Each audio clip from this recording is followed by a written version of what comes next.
குருவே சரணம். ஹாய், வணக்கம் மக்கள். நான் செப்டம்பர் மந்த் இவரோட கிளாஸ் அட்டன் பண்ணேன். அதுக்கப்புறம் எனக்குள்ள நிறைய கொஸ்டின்ஸ் கேட்டுகிட்டே இருந்தேன். ஆன்சர்ஸ் கிடைக்கல. சம்டைம்ஸ் வந்து எனக்கு பர்சனலாக இவரை ரீச் அவுட் பண்ணி கொஸ்டின் கேட்குற சான்ஸ் கிடச்சிச்சு. நீ நிறைய கொஸ்டின் கேட்குறே, டேரெக்டாக வந்து கேளு அப்படின்னு சொல்லி ஒரு ஆப்பர்ச்சுனிட்டி கொடுத்தாரு. Thanks for the opportunity. And நான் வந்து இங்கே யாருமே சப்போர்ட் பண்ணவும் வரல, அப்போஸ் பண்ணவும் வரல. ஸோ டோன்ட் ஃபீல் லைக் நான் வந்து இவர் அட்வர்டைஸ்மெண்ட் பண்ண வந்திருக்கேன் அப்படின்னு மட்டும் ஃபீல் பண்ணிட்டேன். இப்போ நினச்சா தான் என்ன நினச்சிட்டு போட்டுமே என்ன இப்போது நீங்கள் ரீசெண்டாக நிறைய ட்ரிப்ஸ் போயிருக்கீங்க அப்படின்னு சொல்லி பார்த்துட்டு இருந்தேன். ஸோ டோட்டலாக நீங்கள் இது வரைக்கும் எவ்வளோ ட்ரிப்ஸ் போயிருப்பீங்க? ட்ரிப்னா உங்களுக்கு ரொம்ப பிடிக்குமா? ட்ராவல்னா ரொம்ப பிடிக்கும்? முதல் கேள்வி இது தானே. முதல் கேள்வி ஊர் சுற்றுறதை பற்றி தானே. மிக சிறப்பு. சொல்லுங்கள், என்ன தெரிஞ்சுக்கணும் அதில்? நான் ஊர் சுற்றுறதை பற்றி எதுக்காக சுற்றிட்டே இருக்கீங்க? என்ன தேடி அலைஞ்சிட்டு இருக்கீங்க? நான் தேடவே இல்லை, சும்மா ஜாலியாக இருக்குது, ஊர் சுற்றிட்டு இருக்கேன், அவ்வளோதான். இந்தியாவிலே நிறைய அழகான பிளேசஸ்லாம் இருக்குது. அப்படி இருக்கும்போது இந்தியாவை ஃபுல்லாக சுற்றி பார்க்காம உலகத்தை ஃபுல்லாக சுற்றி பார்க்கணுன்ற ஆசை ஏன் வந்துச்சு? நான் முன்னாடி இருந்தே வந்து பார்த்தீங்கன்னா கிரேசி ட்ராவலர் தான். சின்ன வயசுலேருந்தே வந்து பார்த்தீங்கன்னா ட்ராவல்னால் அப்படி ஒரு இன்ட்ரெஸ்ட். சின்ன வயசுலேருந்தே ஒரு 10 வயசு படிக்கும் போதே நாங்கள் எங்கள் ஊர்லலாம் வந்து பார்த்தீங்கன்னா கவர்மெண்ட் பஸ்ஸில் டிரைவர் வந்து வண்டி ஓட்டினாருன்னா எங்கேயும் உட்கார மாட்டாங்க. டிக்கெட் எடுத்துகிட்டு நேராக போய் டிரைவர்கிட்ட தான் நிற்போம். ஏன்னா அவர் எப்படி கீர் போடுறாரு, கிளச் எங்கே அமுத்துறாரு, பிரேக் எங்கே அமுத்துறாரு, எக்ஸலேட்டர் எதுக்கு அமுத்துறாரு, அவர்கிட்ட பேசி பேசி எந்த டிரைவர் வந்தாலும் ஃப்ரெண்ட்ஸ் ஆயிரும். ஏன்னா அடுத்து நாங்கள் வரோம்னாவே அந்த டிரைவர் எங்களோட வருகைக்காக வெயிட் பண்ணுவார். எங்கே அந்த பையன் இன்னும் வரலையே. எதுக்காக சொல்ல வரேன்னா அவ்வளோ கிரேஸ் ட்ராவலில் வந்து சின்ன வயசுலேருந்து. அதனால் ஒரு 14 வயசுலேருந்தே முதல்ல South Indian Association of Thailand அப்படின்ற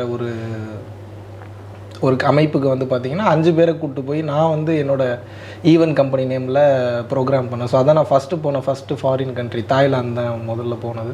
அதுக்கப்புறம் இந்த அசத்த போதியார் ப்ரோக்ராம் பண்ணிகிட்டு இருந்தப்போ நிறையா அதுக்கப்புறம் ஃபாரின் கண்ட்ரிஸ் போயிருக்கேன். Sri Lanka, Singapore, Malaysia, Dubai, Vietnam, பாதி கண்ட்ரி மறந்துடுச்சு. சரி, அதான் ஒரு சைனா, ஒரு 9லேருந்து ஒரு 10 கண்ட்ரி, மாலத்தீவு, இந்த மாதிரிலாம் போயிருப்பேன். இது ட்ராவலிங்கில் என்ன ஒரு இன்ட்ரெஸ்ட் அப்படின்னா மக்களோட புது கலாச்சாரங்களை தெரிஞ்சுக்கணும். இப்போது நம்ம திருப்பூர், சென்னை, நம்ம தமிழ்நாட்டுக்குள்ளேயே சுற்றிட்டு இருக்கோம் அப்படின்னா ஒரு எத்தியோப்பியா கல்ச்சர் வந்து எப்படி இருக்குது, அமெரிக்கன் கல்ச்சர் எப்படி இருக்குது, சிங்கப்பூர் கல்ச்சர் எப்படி இருக்குன்னு சொல்லிட்டு உங்களால் வந்து தெரிஞ்சுக்க முடியாது. அது தெரிஞ்சு நம்ம ஒன்றும் பண்ண போகிறதில்ல, அது வேறு matter. But still what I'm coming to say is, அந்த மாதிரியான மனிதர்களை பார்க்கும்போது நம்மளோட பிரம்மாண்டத்தோட அளவு குறையுது இல்லை உங்களுக்கு. அவங்கள பெருசாக நினச்சிட்ருக்கோம். இப்போ யூஎஸ் வரைக்கும் போகாதவங்க என்ன நினச்சிட்டு இருப்பாங்க, யூஎஸ் போனால் இப்படி இருக்கும், அப்படி இருக்குது, இப்படி. யூஎஸ் போனால் என்ன, அங்கே இருக்கிறவனுக்கு இவன் பெருசு, இங்கே இருக்கிறவனுக்கு அவன் பெருசா, இக்கரைக்கு அக்கறை பச்சைன்றது தான் மேட்ரு. ஸோ அந்த வகையில் ட்ராவல் பண்ணதில் தான் என்னோடய வாழ்க்கையோட பயணத்தை நான் சீக்கிரம் முடிவுக்கு கொண்டு வந்தேன்னு சொல்ல முடியும். காரணம் என்னென்னா, என்னோட அடுத்த கேள்வி அதை தான் இருந்துச்சு. தண்ணிலே தெரிஞ்சவங்க வந்து எல்லா மக்களையுமே ஒரே மாதிரி தானே பார்ப்பாங்க. அவங்கள எப்படி பெருசாக, இவங்களை எப்படி சின்னதாக பார்க்க முடியும்? யூஎஸில் இருக்கவங்க வந்து கொஞ்சம் பெருசாக எப்படி பார்க்க முடியும்? எல்லாருமே ஒருத்தராக தானே தெரியும். ஸோ அப்போ அந்த க்யூரியாசிட்டி குறைஞ்சிருக்குமே மெடிடேஷன். இல்லை, நம்ம அங்கே சுற்றி பார்க்குறதுக்கு போகிறதுக்கும் ஒன்றுமே கிடையாது. இப்போ வந்து நம்ம இப்போ அந்தமான் போனோம், அந்தமானில் வந்து பார்த்திங்கன்னா தமிழ் சங்கத்துக்கு கிளாஸ் எடுத்தோம். துபாய் போனோம், துபாயில் கிளாஸ் எடுக்கிறோம். இதுக்கு முன்னாடி கிரேஸியாக ஊர் சுற்றி பார்க்கணுன்ற இன்ட்ரெஸ்ட் வந்து ஜாஸ்தி இருந்தது. இப்போ வந்து அப்படி கிடையாது. இப்போ இந்தியாவில் தான் அதிகமாகவே சுற்றிட்டு இருக்கேன். நீங்கள் கேட்ட கேள்வி தான். நீங்கள் பார்த்தீங்கன்னா தெரியும், சிக்கிம் போனோம், அப்புறம் கேங்டாக் போனோம், அதுக்கப்புறம் வந்து பார்த்தீங்கன்னா இமயமலை, ஹிமாச்சல். உங்களுக்கு அந்த மக்களோட பிம்பம் உடஞ்சிடுச்சு, அந்த பிரம்மாண்டம் குறைஞ்சிடுச்சு. எதுக்கு நீங்கள் இன்னமும் சுற்றி பார்த்துட்டு இருக்கீங்க, வேற ஊருக்குலாம் போயிட்டு இருக்கீங்க? இல்லை, ஒரே விஷயம் தான். இதில் ரொம்ப யோசிக்கிறதுக்கு எதுவும் கிடையாது. நேச்சர் சம்மந்தமான பிளேசஸில் வந்து பார்த்தீங்கன்னா பொதுவாகவே வந்து இயற்கை சக்தி அப்படின்றது வந்து ரொம்ப ஜாஸ்தி இருக்குது. அதனால தான் சித்தர்கள் அந்த காலத்தில் வந்து பார்த்தீங்கன்னா குளத்துக்கிட்ட உட்காந்து தவம் பண்ணுறது, நீர்நிலைகள் அதிகமாக இருக்கக்கூடிய இடங்களில் வந்து உட்காந்து தவம் பண்ணாங்க. இது எப்படி சொல்லலாம் அப்படின்னா, இப்போ நம்ம ஏதோ ஒரு சாஸ்திர சம்பிரதாயம் நம்ம பண்ணுறோம் அப்படின்னா ஐயருங்க வந்து மேக்ஸிமம் வந்து கொண்டு போய் ஓடுற தண்ணியில் கரைச்சிருங்க அப்படிம்பாங்க. கேள்விப்பட்டிருக்கீங்களா அந்த மாதிரி? காரணம் என்ன அப்படின்னா, பஞ்சபூதங்களில் நீர் பிராணனுக்கு குறிப்பாக அந்த ஓடக்கூடிய அந்த ஆறுகள் இருக்கக்கூடிய இடம், இந்த மாதிரியான இடங்களில் உட்காந்து தவம் பண்ணும்போது அபரிமிதமாக ஆற்றலை கிரகிக்கலாம். இதை ஆல்ரெடி ஒரு வீடியோவில் நான் பேசியிருக்கிறேன். அடிக்கடி நீங்கள் வெளியூர் போகிறீங்களோ இல்லையோ, நீங்கள் டார்ஜிலிங் சுற்ற வேணாம், நீங்கள்லாம் போகணுன்றது என்னோடய விருப்பம் தான். பட் அங்கே போக முடியலன்னா ஐயோ போக முடியலன்னு நினச்சி ஃபீல் பண்ணாதீங்க. கொடைக்கானல்லே இன்னும் நீங்கள் பார்க்க வேண்டிய ஏரியா நிறையா இருக்குது.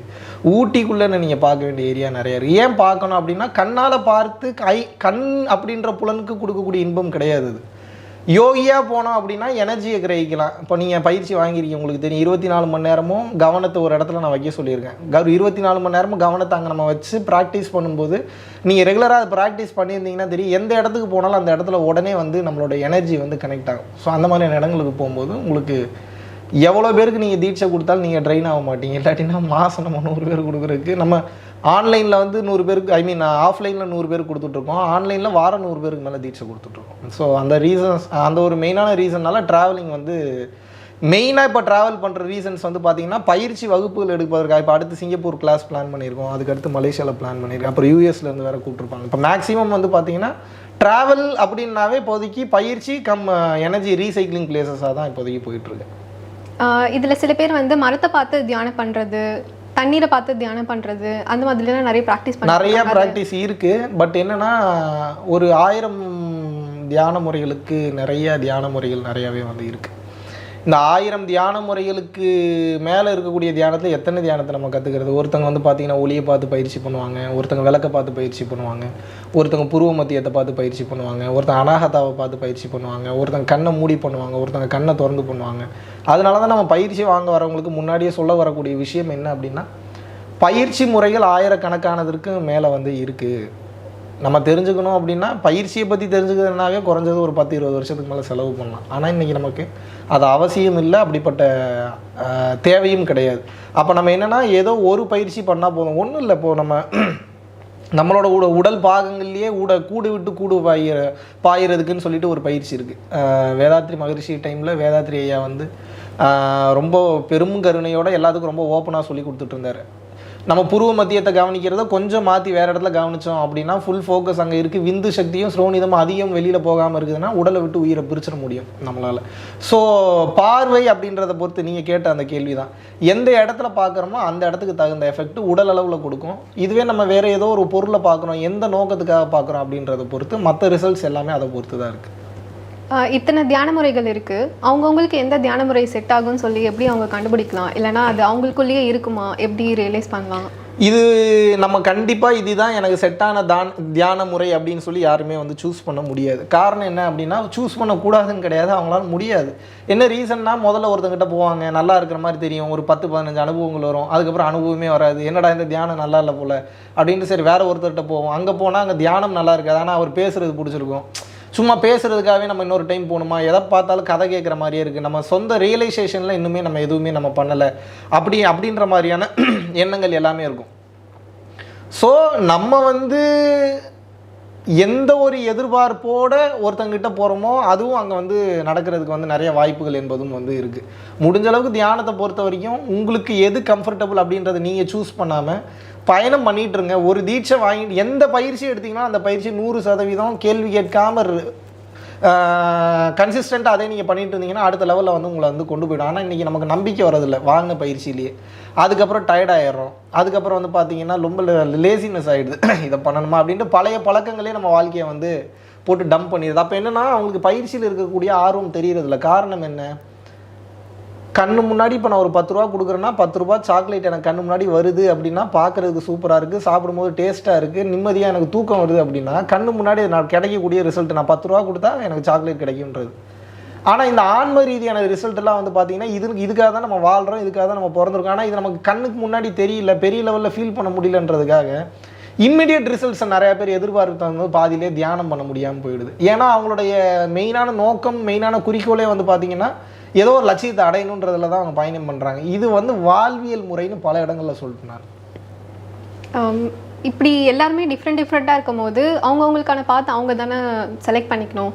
அப்படி இருக்கும்போது ஸ்கூல் காலேஜ் மாதிரி எல்லாரையும் கூப்பிட்டு உட்கார வச்சு ஒரு 2000 பேருக்கு தீட்சை கொடுக்குறேன்னு சொல்கிறது வந்து எந்த விதத்தில் கரெக்டாக இருக்கும்? ஏன்னா ஒவ்வொருத்தரும் ஒரு புரிதல் நிலையில் இருப்பாங்க. அப்படி இருக்கும்போது எல்லாருக்குமே அட் ஏ டைம் நான் தீட்சை கொடுப்பேன் அப்படின்னு சொல்கிறது வந்து எந்த இடத்துல நான் 2000-3000 பேருக்கு உட்கார வச்சு தீட்சை கொடுப்பேன்னு முதல்ல நான் சொல்லலை. நீங்கன்னு இல்லை, நிறைய பேர் அதுதான் பண்ணிட்டு இருக்காங்க. இது எப்படி கரெக்டான முறையாக? இப்போதைக்கு நம்ம பரம்பொருள் ஃபவுண்டேஷன் இயங்கக்கூடிய தளம் அப்படின்றது வந்து பார்த்தீங்கன்னா ரொம்ப சூஸ் பண்ணி இப்போது நமக்கு வந்து 1.5 லட்சம் ஃபாலோவர்ஸ் கிட்ட இப்போ வந்து இருக்காங்க. இது வந்து ரெஜிஸ்டர் பண்ணியிருக்கக்கூடிய ஃபாலோவர்ஸ். நம்ம சப்ஸ்கிரைப் பண்ணாமையே பல லட்சம் பேர் வந்து நம்ம வீடியோஸை வந்து பார்த்துட்ருக்காங்க. ஸோ வந்து பார்த்தீங்கன்னா அவங்களில் வந்து நம்மக்கிட்ட இது வரைக்கும் தீட்சை வாங்கினவங்க அப்படின்னு வந்து பார்த்தீங்கன்னா வாரம் ஒரு 100 பேர் தான் வாங்கிட்டு இருக்கிறாங்க. இப்போ என்னோடய கேள்வி என்னென்னா, பல லட்சம் பேர் பார்க்குற மாதிரி இருந்தாலும் கூட அதில் பல பேர் வீடியோவிலே எனக்கு போதும்னு சொல்லி தெளிவடைஞ்சிட்றாங்க. எனக்கு வீடியோவே அதிகம் வந்து தேவையில்லை பிரதர், நேரில் கிளாஸ் வரணுன்ற நீடு கூட கிடையாது, உங்கள் வீடியோவே எனக்கு பெரிய தெளிவை வந்து எனக்கு கொடுத்துருதுன்னு சொல்லி வீடியோ பார்த்து தெளிஞ்சவங்களே இருக்காங்க. அடுத்த கட்டம் நேரில் வர்றவங்களுக்கு ஆன்லைன் கிளாஸ் வராங்க, டைரக்ட் கிளாஸ் வராங்கன்னா தீட்சை கொடுக்கும்போது ஒரு டைம் கேட்குறோம், நம்ம ஃபார்மில் சைன் பண்ணுறதுக்கு முன்னாடி கேட்குறோம். என்ன கேட்குறோம்? இது வந்து உடல் அளவுலையும் மனதளவுலையும் நீங்கள் ரொம்ப தைரியமாக இருக்கணும். இந்த மாதிரியான பயிற்சிகள் செய்யும் போதே மனித நிலையிலேருந்து யோக நிலைக்கு நீங்கள் மாறுவீங்க. ஸோ அந்த மாதிரியான விஷயங்கள் உங்களுக்கு ஓகேனா மட்டும் நீங்கள் தீட்சை வாங்கிக்கங்கன்னு சொல்லி தான் நம்ம பயிற்சியை கொடுத்துட்ருக்கோம். உலகத்தில் இருக்கக்கூடிய ஒவ்வொரு மனிதனுக்கும் யோகம் சென்று போய் சேரணும் அப்படின்றதான் என்னுடைய நோக்கமும் என்னுடைய வேண்டுதலும் கூட. ஆனால் பிரச்சனை என்ன அப்படின்னா, இது எல்லாத்துக்கும் கொடுக்கலாம், பட் கொடுக்க முடியாதுன்னா என்னென்னா, அந்த மாதிரி யாரும் தயார் நிலைக்கு வரமாட்டாங்க. நீங்கள் என்ன தான் பேசுங்க, என்ன தான் நீங்கள் இம்ப்ரெசிவாக பேசுங்க, ஒரு மியா கலீஃபா ஃபோட்டோவோ இல்லை சன்னி லியோன் ஃபோட்டோவோ இல்லை வந்து பார்த்தீங்கன்னா சம்மந்தமே இல்லாமல் வேறு ஏதாவது கான்ட்ரவர்ஷியலான டாபிக்ஸ் இருக்கக்கூடிய ஏதோ ஒரு ஃபோட்டோ ஒரு தம்ப்நெயில் போடுறீங்கன்னா அதிக வியூஸ் வரும். நீங்கள் உண்மையே ஒரு நியாயமான விஷயத்தை பேசுகிறீங்க, ஒரு சத்தியத்தை பேசுகிறீங்க, ஒரு மெய்ப்பொருளை பற்றி பேசுகிறீங்க அப்படின்னா கண்டிப்பாக அங்கே வந்து கூட்டமே வராது. இப்போ நம்ம என்ன பண்ண வேண்டியதாக இருக்குது, சேம் டாப்பிக்கை தான் கொஞ்சம் அவங்களுக்கு பிடிக்கிற மாதிரியான விஷயங்களாக பேச வேண்டியது இருக்குது. எப்படி அப்படின்னா, இப்போ வந்து எப்போது பார்த்தாலும் சோகமாகவே இருக்கிறீர்களா அப்படின்னு வந்து ஒரு டாபிக் ஒன்று போகிறோன்னா அவங்க எப்படி பார்ப்பாங்க, சோகமாக இருக்கிறோம் போல் அப்படின்னு நினச்சிட்டு ஃப்ரீயாக விட்டுருவாங்க. சோகமாக இருக்கும் உங்கள் மனதை துள்ளி குதித்து விளையாடும் படம் பார்ப்பது போல் மாற்ற வேண்டுமா, இந்த மாதிரியான எக்ஸ்டர்னலாக சில டாபிக்ஸை ஆட் பண்ணும்போது அவங்களோட மைண்டு மாறுது, டக்குன்னு உள்ளே போய் பார்க்கணும்னு தோணுது. இப்போ என்னுடைய கேள்வி என்னென்னா, நீங்கள் சத்தியத்தவே நீ கொண்டு போய் கொடுக்குறதுனாலும் தமிழ் இனி மெல்லச்சாகும்னு பேசிட்டாங்க. தமிழுக்கே இதுதான் நிலைமை அப்படின்னா, சத்தியத்துக்கு மெய்யியல் சார்ந்த கல்விக்கு இன்றைக்கி வந்து ஓரளவுக்காவது நம்ம இம்ப்ரெசிவாக ஏதோ ஒரு விஷயம் பேசி டிவியில் இம்ப்ரெஸ் பண்ணுற மாதிரி பேசி இல்லை சேனலில் இம்ப்ரெஸ் பண்ணுற மாதிரி பேசி அவங்களுக்கு பிடிச்ச மாதிரி லுக்கும் பார்க்குறாங்க நிறைய பேர். இன்றைக்கி லுக்கு வந்து ஃபிசிக்கல் அட்ராக்ஷன் வந்து பார்த்திங்கன்னா ஒரு பெரிய அட்ராக்ஷனாக இருக்குது. ஏன்னா ஃபஸ்ட் அட்ராக்ஷன் எப்பவுமே ஃபிசிக்கல் அட்ராக்ஷன் தான். அது நல்லதா கெட்டதான்றதுக்குள்ளே இப்போ நான் போல ஃபஸ்ட்டு அட்ராக்ஷன் பண்ணுறது ஃபிசிக்கல் அட்ராக்ஷன். அப்போ நான் வந்து உண்மையை உணர்ந்துட்டேன். இப்போது எனக்கு வந்து ட்ரெஸ்ஸு பேண்ட் இல்லாமல் கூட என்னால் உட்கார முடியும், எனக்கு அது ஒரு பெரிய மேட்ரே கிடையாது. எவ்வளோ நாள் வேணாலும் உட்கார சொன்னீங்கன்னா நான் பாட்டு உட்காந்து வேடிக்கை பார்த்துட்டே இருப்பேன். ஆனால் என்னுடைய கேள்வி என்னென்னா, நான் அம்மனமாக ட்ரெஸ்ஸு பேண்ட் இல்லாமல் உட்காந்துட்டேன் அப்படின்னா இதே கம்ஃபர்டபிலிட்டியோட ஹேமா வந்து மறுபடியும் என்னை கேள்வி கேட்பாளான்றது ஒன்று இருக்குது. ரெண்டாவது, பார்க்கக்கூடிய ஆடியன்ஸ் நான் மனநிலையில் தெளிவாக இருக்கேன், நான் உண்மையை உணர்ந்துட்டேன்றதுக்காக நான் அம்மனமாக கோமணத்தோடு நான் உட்காந்துருக்கணும்னு அவசியம் கிடையாது. இல்லை, ஏன்னா எனக்கு விதிக்கப்பட்ட பணி, எனக்கு கொடுக்கப்பட்ட பணி என்ன அப்படின்னா உபதேசம் பண்ணணும். ஏழைக்கும் பண்ணு, பணக்காரனுக்கும் பண்ணு, எல்லா சராசரி மனிதனுக்கும் பண்ணுன்னு தான் சொல்லியிருக்காங்க. ஸோ அதனால தான் ஏழைகள்கிட்ட ஃப்ரீயாக வாங்கிட்டோம், பணக்காரங்கன்னு சொல்ல முடியாது, கொடுக்குறதுக்கு விருப்பப்படுறாங்க. நமக்கு என்ன 8000 10,000 கொடுக்குறாங்க, என்ன பெரிய கோடீஸ்வரங்களா அவங்க. தம்பி ஒரு நல்ல விஷயம் பண்ணுறாரு, சரி நம்மளும் ஒரு விஷயம் கற்றுக்கிறக்கா போவோம், அன்னதானம் பண்ணுறாரு, அவருக்கு வந்து 2வது ஃபவுண்டேஷன் நடத்தக்கூடிய செலவுகள் இருக்குன்னு சொல்லி வாரம் மாதம் தினமும் அன்னதானத்துக்கு அவங்களால முடிஞ்சதை கொடுக்குறவங்க எல்லாருமே இருக்காங்க. இதில் பெருசாக பேசுகிறதுக்கெல்லாம் ஒன்றுமே இல்லை. இதில் 2 கொஸ்டின் எனக்கு இருக்குது. நீங்கள் 100 பேருக்கு கொடுக்குறீங்க, 100 பேருக்கும் அந்த புரிதல், நீங்கள் பேசுறதுலாம் புரியுது. ஆனால் இந்த தீட்சை கொடுக்கும் போது ஒரு சிலவங்களுக்கு மட்டும்தான் அந்த ரியாக்ஷன் நடக்குது, மற்றவங்களுக்குலாம் அது நடக்கிறது இல்லை. அப்போது மீதி பேர்லாம் அவங்க ஏமாந்து போகிற மாதிரி தானே. ஒரு நீங்கள் ரியாக்ஷன் ஃபீல் பண்ணீங்களா? ஃபீல் பண்ண பண்ணீங்களா பண்ணலையா? பண்ண. சரி, அது டிஃப்ரெண்ட் ஃபீல், லைக் எல்லாருக்கும் டிஃப்ரெண்ட் எக்ஸ்பீரியன்ஸ் இருக்கும். அந்த மாதிரி ஒரு டிஃப்ரெண்ட் நீங்கள் நினச்சி பாருங்கள். ஃபீல் பண்ணி இப்போ நம்ம பண்ணக்கூடிய தீட்சையோ வாங்கக்கூடிய உபதேசங்களோ வந்து பார்த்தீங்கன்னா ஃபீல் பண்ணணுன்றக்காக கொடுக்கறது கிடையாது. நம்ம என்ன கொடுக்குறோன்னா உள்ளுக்குள்ளே இருக்கக்கூடிய ஆத்மாவை ஆல்ரெடி அது விழிப்பு நிலையில் இருக்குது, பட் வந்து அது வந்து ரொம்ப ரொம்ப ரொம்ப ரொம்ப ரொம்ப ரொம்ப ரொம்ப ரொம்ப அதனுடைய பிரகாசம்ன்றது வந்து கம்மியாக இருக்குது. அப்போ நம்ம அதோடைய தவ ஆற்றலில் குருமார்களுடைய ஆற்றலில் தொட்டி தூண்டி விடுறது மட்டும்தான் நம்மளுடைய வந்து வேலை. தூண்டி விடும்போது அவங்களுடைய உடம்பு இதுக்கு முன்னாடி எத்தனை கர்மாவை சந்திச்சு வந்தாங்க, எந்த குருவை கும்பிட்டுருக்காங்க, அவங்க இந்த ஜென்மத்தில் என்னெல்லாம் பாவ புண்ணியம் பண்ணியிருக்காங்க, இப்போ நான் தொட்டாலும் ஒரு சில பேருக்கு திறக்குமா திறக்காதான்றதெல்லாம் எனக்கே தெரியாது. இதை நான் வந்து பிஹைண்ட் வுட்ஸ் இன்டர்வியூலேயே கேட்டிருந்தப்பே சொல்லுவேன், எங்கள் கையை வச்சு எனர்ஜியை கொடுக்கறது மட்டும்தாங்க என் வேலை, மற்றபடி அந்த லாக் ஓப்பன் ஆயிடுச்சுன்னா அவங்களுக்குள்ளே என்ன நடக்குதுன்றது எனக்கே தெரியாது. இது பிரபஞ்சத்துக்கும் அவங்களுக்கும் நடக்கிற விஷயம். மேபி ஓவர்ஃப்ளோ ஆகக்கூடிய எனர்ஜி என்னால் ட்ரெயின் பண்ண முடியும், கம்மி பண்ண முடியும், இல்லை கம்மி இருக்கிறத ஜாஸ்தி பண்ண முடியும். நான் ஒரு பிளம்பர் வேலை தான் பார்க்குறேன். நம்ம வந்து அதுக்குள்ளே என்ன நடக்குது என்ன ஏதுன்ற டீட்டெயில்டாக வந்து நம்மளால் சொல்ல முடியும். இதில் என்ன புரிஞ்சுக்கணும் அப்படின்னா, ஒரு தாய், இப்போ ஒரு சில பேர் வந்து என்ன கேட்குறாங்கன்னா, நான் வந்து தீட்சை கொடுத்தாரு, 90% ஆல்மோஸ்ட் எல்லாருமே ஃபீல் பண்ணுறாங்க, ஒரு 10% தான் ஃபீல் பண்ண முடியாமல் போகுது, என்னமோ அவங்க பாவம் செய்த மாதிரி நினச்சிக்கிறாங்க. அப்படிலாம் கிடையாது. ஒரு தாய் தன்னுடைய குழந்தைக்கு தனது மார்பில் எத்தனை மில்லிலிட்டர் பால் கொடுத்தாள் என்ற அந்த தாய்க்கு தெரியுமா? தெரியாத வாய்ப்பு இருக்கா? தெரியாது. அந்த குழந்தை தனது தாயின் மார்பில் எத்தனை மில்லிலிட்டர் பால் குடித்தது என்று அந்த குழந்தைக்காக தெரியுமா? ஆனால் குழந்தைக்கு பசி அடங்குமா அடங்காதா? பால் குடிக்கும் போது பசி அடங்குமா அடங்காதா? அதுபோல் நம் குருமார்களிடமோ வழிகாட்டிகளிடமோ இல்லை வந்து பார்த்திங்கன்னா ஒரு நமக்கு பிடித்த நபர்களிடமோ உபதேசம் நம்ம வாங்கும்போது, தொட்டோ தொடாமையோ நம்ம வாங்கும்போது நம்மளுடைய கர்ம வினைகளுக்கு தகுந்தாற் போல் உடனே ரிசல்ட் கொடுக்கலாம், லேட்டராக கூட கொடுக்கலாம். சில பேருக்கு சில பல மாதங்கள் ஆகலாம், சில பல வருடங்கள் கூட ஆகலாம். அது அவங்கவுங்க செய்த கர்ம வினைகளே பொறுத்தது. ஆனால் எப்படி ஒரு குழந்தைக்கு பசி அடங்கிறது உண்மையோ அதுபோல் நம்மளுடைய வேலை நம்ம சிறப்பாக பண்ணுறோம், அதுக்கு அவங்க தயார் நிலையில் இருந்தாங்கன்னா 100% வந்து அது நிகழ்கிறது எதுக்காக நிகழுது அப்படின்னா உன்னை நான் என்ஜாய் பண்ண வைக்கிறேன் பாருன்றதுக்காக அது நிகழ மாட்டேங்கிறது. புரிஞ்சுக்கணும். நீங்கள் அவங்களோட பதிவுகள் வந்து வெளியேறும்போது சிரிப்பாக வெளியேறும். ஒரு சில பேரோட ஆள் மனதில் பதிந்த பதிவில் பொறுத்து ஒரு சில பேர் அழுதுகிட்டே இருப்பாங்க, ஒரு சில பேர் சைலண்ட்டாக அப்படியே உட்காந்துரும், எதுவுமே பேசாமல் விடிய அப்படியே.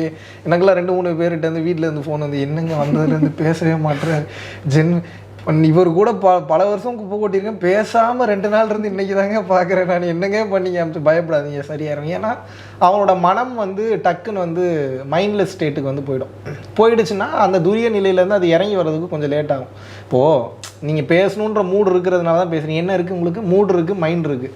உங்கள் மைண்டும் மூடும் நான் துரியத்தில் ஏற்றி நிப்பாட்டிட்டேன்னா விசுத்திக்கு கீழே இருந்தால் தான் உங்களுக்கு பேசணுன்ற எண்ணமே உங்களுக்கு அதிகமாகவே வரும். இது வந்து கர்மேந்திரியங்கள் சொல்கிறாங்க, கழுத்துக்கு மேலே இருக்கிறது ஞானேந்திரியங்கள் சொல்கிறாங்க. நான் உணர்வு நீங்கள் பயிற்சி வாங்கினதுனால தெரியும், உணர்வு நிலையை நான் எங்கே கொண்டு வந்து நிறுத்திடுவேன்றது உங்களுக்கு தெரியும். அங்கே கொண்டு வந்து நம்ம உணர்வு நிலையை நிறுத்தினதுக்கப்புறம் உடனே கீழே இறங்கி. அதனால தான் வந்து நம்ம தீட்சை கொடுத்து முடிச்சதுக்கப்புறம் எதாவது நம்ம கேள்வி கேட்டால் கூட பதிலே சொல்ல மாட்டேன், இப்படியே பார்த்துட்டு இருப்பாங்க பேயை பார்த்த மாதிரி. ஏன்னா அது ஒரு மாதிரி அந்த அரை போதை நிலைக்கு வந்து அது கொண்டு போய்ட்டு, இதுக்கு பேர் தான் யோக போதைன்னு வந்து சொல்கிறாங்க. ஸோ உடனே எதிர்ப்பு நடக்கலைன்றக்கா அவங்களுக்காக எதுவும் நடக்கலை அப்படின்லாம் கிடையாது. அவங்களோட வேலையை பயிற்சி, இது வாழ்வியல் முறை, வாழ்க்கை முறையாகவே மாற்றணும். பரிகாரம் பண்ணிவிட்டு இன்னைக்கு பண்ணிவிட்டு நாளைக்கு எங்கே நடக்கலை அப்படின்னு கேட்கக்கூடிய விஷயம் கிடையாது. அடுத்து இந்த ட்ரெஸ்ஸிங் சென்ஸ்லாம் சொல்லிட்டு இருந்தீங்களே, உலகத்துக்காக நான் இப்படி வேஷம் போட்டேன், ஒரு மாஸ்க் போட்டுக்கிறேன், இந்த மாதிரி ட்ரெஸ் பண்ணால் தான் பீப்புள் வந்து கேட்பாங்க அப்படின்னு சொன்னீங்களே. அப்படி இருக்கும்போது நிறைய பேர் காவியோடைய தானே செலக்ட் பண்ணுவாங்க, நீங்கள் ஏன் வந்து பொலிட்டிஷியன் மாதிரி ஒயிட் ட்ரெஸ் செலக்ட் பண்ணீங்க? இல்லை, முதல்ல இதை எப்படி எடுத்துக்கலாம் அப்படின்னா, காவி உடை தான் ஆன்மீகத்துக்கு பயன்படுத்தணும்னு எந்த வரையறையும் கிடையாது. தமிழ்நாட்டிலையும் கிடையாது, இந்தியாலையும் கிடையாது. ஒயிட்டு தான் ஆன்மீகத்துக்கும் அப்படின்ற வரையறையுமே கிடையாது. சில பேர் என்ன கேட்குறான், அப்புறம் ஏன் ஒயிட் அண்ட் ஒயிட்டே போட்டுட்ருக்கீங்க அப்படின்னு கேட்குறேன். இப்போ நான் என்ன கலர் போட்டிருக்கேன்னு உங்களுக்கு தெரியும், ஒயிட் அண்ட் பிளாக் தான். இப்போ நான் யூனிஃபார்மாக கோடாக தான் கொண்டு போகணும் அப்படின்ற மாதிரிலாம் எதுவும் கிடையாது. எனக்கு வந்து ஒலி மற்றும் ஒலி, லைட் அண்ட் சவுண்டில் தான் மொத்த பிரபஞ்சமும் கிரியேட் ஆகிருக்கு. அதை வந்து லைட் பார்ட்டிகல்ஸாக வந்து நான் வந்து ஒயிட்டையும் இருள் தன்மையாக வந்து நான் பிளாக்கையும் பார்க்குறேன். ஸோ அதனால் எனக்கு சின்ன வயசுலேருந்தே அந்த வந்து ஒயிட் அண்ட் பிளாக் மேலே எனக்கு பொதுவாகவே பற்று ரொம்ப ஜாஸ்தி. என்னுடைய கார் கூட நீங்கள் பார்த்தீங்கன்னா பிளாக் கலர் வெறும் ஒன்று சின்ன இதுக்கு முன்னாடி வச்சுருந்த ஸ்விஃப்ட்டு பிளாக்கில் தான் கேட்டேன், இல்லைன்ட்டானுங்க. அதனால தான் ஒயிட்டு கொடுத்தானுங்க. அப்புறம் இன்னொன்று சில்வர் வச்சுருந்தேன். பிளாக் அண்ட் ஒயிட் காம்பினேஷன் இல்லைன்னா உலகமே இல்லையப்பா, பிரபஞ்சமே கிடையாது. இப்போ எல்லாருக்கும் வந்து நல்லதே நடக்கணும் அப்படின்னு வந்து நடக்கிறீங்க. கெட்டதுன்னு ஒன்று இருந்தால் தான் நல்லதுமே முதல்ல நீங்கள் அளவிடுவீங்க. கெட்டது இல்லாமல் நல்லது எப்படி அளவிட முடியும் உங்களால்? அப்போ நீங்கள் நல்லதுன்னு சொல்கிறதுக்கே கெட்டதோட உதவி உங்களுக்கு தேவைப்படுது தானே. அந்த மாதிரி இப்போ உங்கள் கண்ணில் வந்து நல்லா தெரியுதுன்றீங்க. நான் என்ன கேள்வி கேட்குறேன்னா, வெளிச்சம் நல்லா தெரிஞ்சுக்கிட்டே இருக்குது, உள்ளுக்குள்ளே டார்க்னஸ்னு ஒரு குறிப்பிட்ட லெவல் மறைச்சா தான் வெளியில் இருக்கக்கூடிய ஹை லெவலில் டென்சிட்டியில் கம்ப்ரெஸ் பண்ண கலர் CMYKலையும் சரி RGBலையும் இருக்கிறது ஹை டென்சிட்டியில் இந்த பிரபஞ்சமே மாயையில் கலர்ஸ்னால தான் உங்களை ஏமாற்றிட்டு இருக்கேன். அந்த கலர் தெரியணுன்னா உள்ளுக்குள்ளே டார்க்னஸ் இருக்கணும்ல உங்களுக்கு. நான் கருப்புக்கு இன்னும் 1000 அர்த்தம் கூட கொடுக்கலாம், கொடுக்க முடியாமையாக இருக்குது. அது அப்படி கிடையாது. என்னுடைய நான் மனதில் என்னென்னா, எனக்கு கொஞ்சம் கம்ஃபர்ட்டாக இருக்குது. ஒரு ஒரு ஒரு எனக்கு இந்த வெளியில் கிளம்பி போனால் ஒரு ட்ரெஸ்ஸு, வீட்டில் இருந்தால் ஒரு ட்ரெஸ்ஸு, எனக்கு அப்படிலாம் பிடிக்காது. வீட்டில் இருந்தாலும் ஒரே ட்ரெஸ்ஸு, வெளியில் கிளம்பி போனால் ஒரே ட்ரெஸ்ஸு, டக்குன்னு கிளம்பி போகணும். அது போக வந்து பார்த்தீங்கன்னா கொஞ்சம் ஈஸிலி அவைலபிள் திங்ஸாகவும் இருக்குது. டக்குன்னு போய் ஒரு பேண்ட்டு இது போய் தேட தேவையில்லை. ஒரு மேக்ஸ்லேயோ இல்லை வந்து வேறு ஏதாவது ஒரு கம்பெனிக்கு போயிட்டோம்னா டக்குன்னு வந்து பிளாக் எடுத்துக்கலாம், ஒயிட் எடுத்துக்கலாம் தான், வேறு ஒன்றும் கிடையாது. அதுக்கப்புறம் சரி, நீங்கள் ஏன் ஒயிட் போட்டுருக்கீங்க? ஏன் பிளாக் போட்டு சொல்லி வச்சுட்டு வந்த மாதிரியே இருக்கேன், ஏன் அப்படி? நீங்கள் மட்டும் கேள்வி கேட்குறீங்க, நான் கேட்டேன், ஏன் பதில் சொல்லுங்க. அதே மாஸ்க் தான் நானும் போட்டுட்டு இருக்கேன். ஒரு இன்டர்வியூராக உட்காரும் போது அதுக்கேற்ற அந்த ஒரு மாஸ்க் போட வேண்டியது. நல்லா இருக்கு. இந்த மாதிரி எல்லாருமே மாஸ்க் போட்டு அவங்களோட விஷயத்தை சேல் பண்ணிகிட்டே இருக்காங்க. இன்க்ளூடிங் ப்ராடக்ட்ஸ்லேருந்து இப்போ ஆன்மீகம் வரைக்கும் வந்துடுச்சு. மார்க்கெட்டிங்கிறது வந்து அவாய்ட் பண்ண முடியாத விஷயமா போயிடுச்சு. எல்லாருமே மாஸ்க் போட்டு தான் இந்த உலகத்தில் வாழ்ந்தாகணும் அப்படின்ற ஒரு கட்டாயம் இருக்குது. ஆனால் இந்த ஆன்மீகத்தில் வந்து 8 limbs ஆஃப் ராஜயோகான்னு சொல்லுவாங்க. யாமாஸ் அண்ட் நியமாஸ் இருக்கும். அஸ்தேயா, சத்யா அண்ட் அஹிம்சா, பிரம்மச்சரியா, அபரிகிரஹா, இந்த மாதிரி ஃபஸ்ட்டு யாமா சொல்லுவாங்க. இந்த யாமாஸ்லாம் என்னன்னு பார்த்தீங்கன்னா, அஹிம்சா, மற்றவங்களை துன்புறுத்தக்கூடாது, நான் வைலன்ஸ், அதுக்கப்புறம் ஸ்டீல் பண்ணக்கூடாது, மற்றவங்கிட்ட இருந்து எதுவும் திருடக்கூடாது, பொய் சொல்லக்கூடாது, இந்த மாதிரி இதுதான் ஃபஸ்ட்டு ஸ்டேஜ் ஆஃப் யோகான்னு சொல்லுவாங்க. அப்படி இருக்கும்போது மாஸ்க் அணிகிறது கூட ஒரு டைப் ஆஃப் பொய் தானே. எக்ஸாக்ரேட் பண்ணாலுமே அது வந்து இருக்கிற மாதிரி சொல்லிட்டு போயிடலாம். நீங்கள் வந்து நான் இப்படி தான் இருப்பேன், என்ன ட்ரெஸ் வேணாலும் போட்டுப்பேன், ஆனால் நான் வந்து இதை தான் சொல்லித்தரேன் அப்படின்னே சொல்லலாமே. எதுக்கு எல்லாரும் வந்து ஒருத்தர் வந்து காவி உடைய போடுறாரு, நீங்கள் வந்து ஒயிட் கலர் ட்ரெஸ்ஸே போட்டுருங்க, உங்களுக்கு பிடிச்சிச்சுன்னா கலர் ட்ரெஸ் இன்னொரு நாள் கூட போட்டு வந்து இன்டர்வியூ கொடுக்கலாமே. எதுக்கு இப்படி தான் நான் இமேஜ் க்ரியேட் பண்ணி வைக்கிறேன், எதுக்கு அந்த இமேஜ் க்ரியேட் பண்ணணும், எல்லாரும் எதுக்கு மாஸ்க் போடணும், ராவாவே நான் இப்படி தான் அப்படின்னு சொல்லிட்டு போயிட்டே இருக்கலாமே, எதுக்கு அந்த தேவை? இல்லை இந்த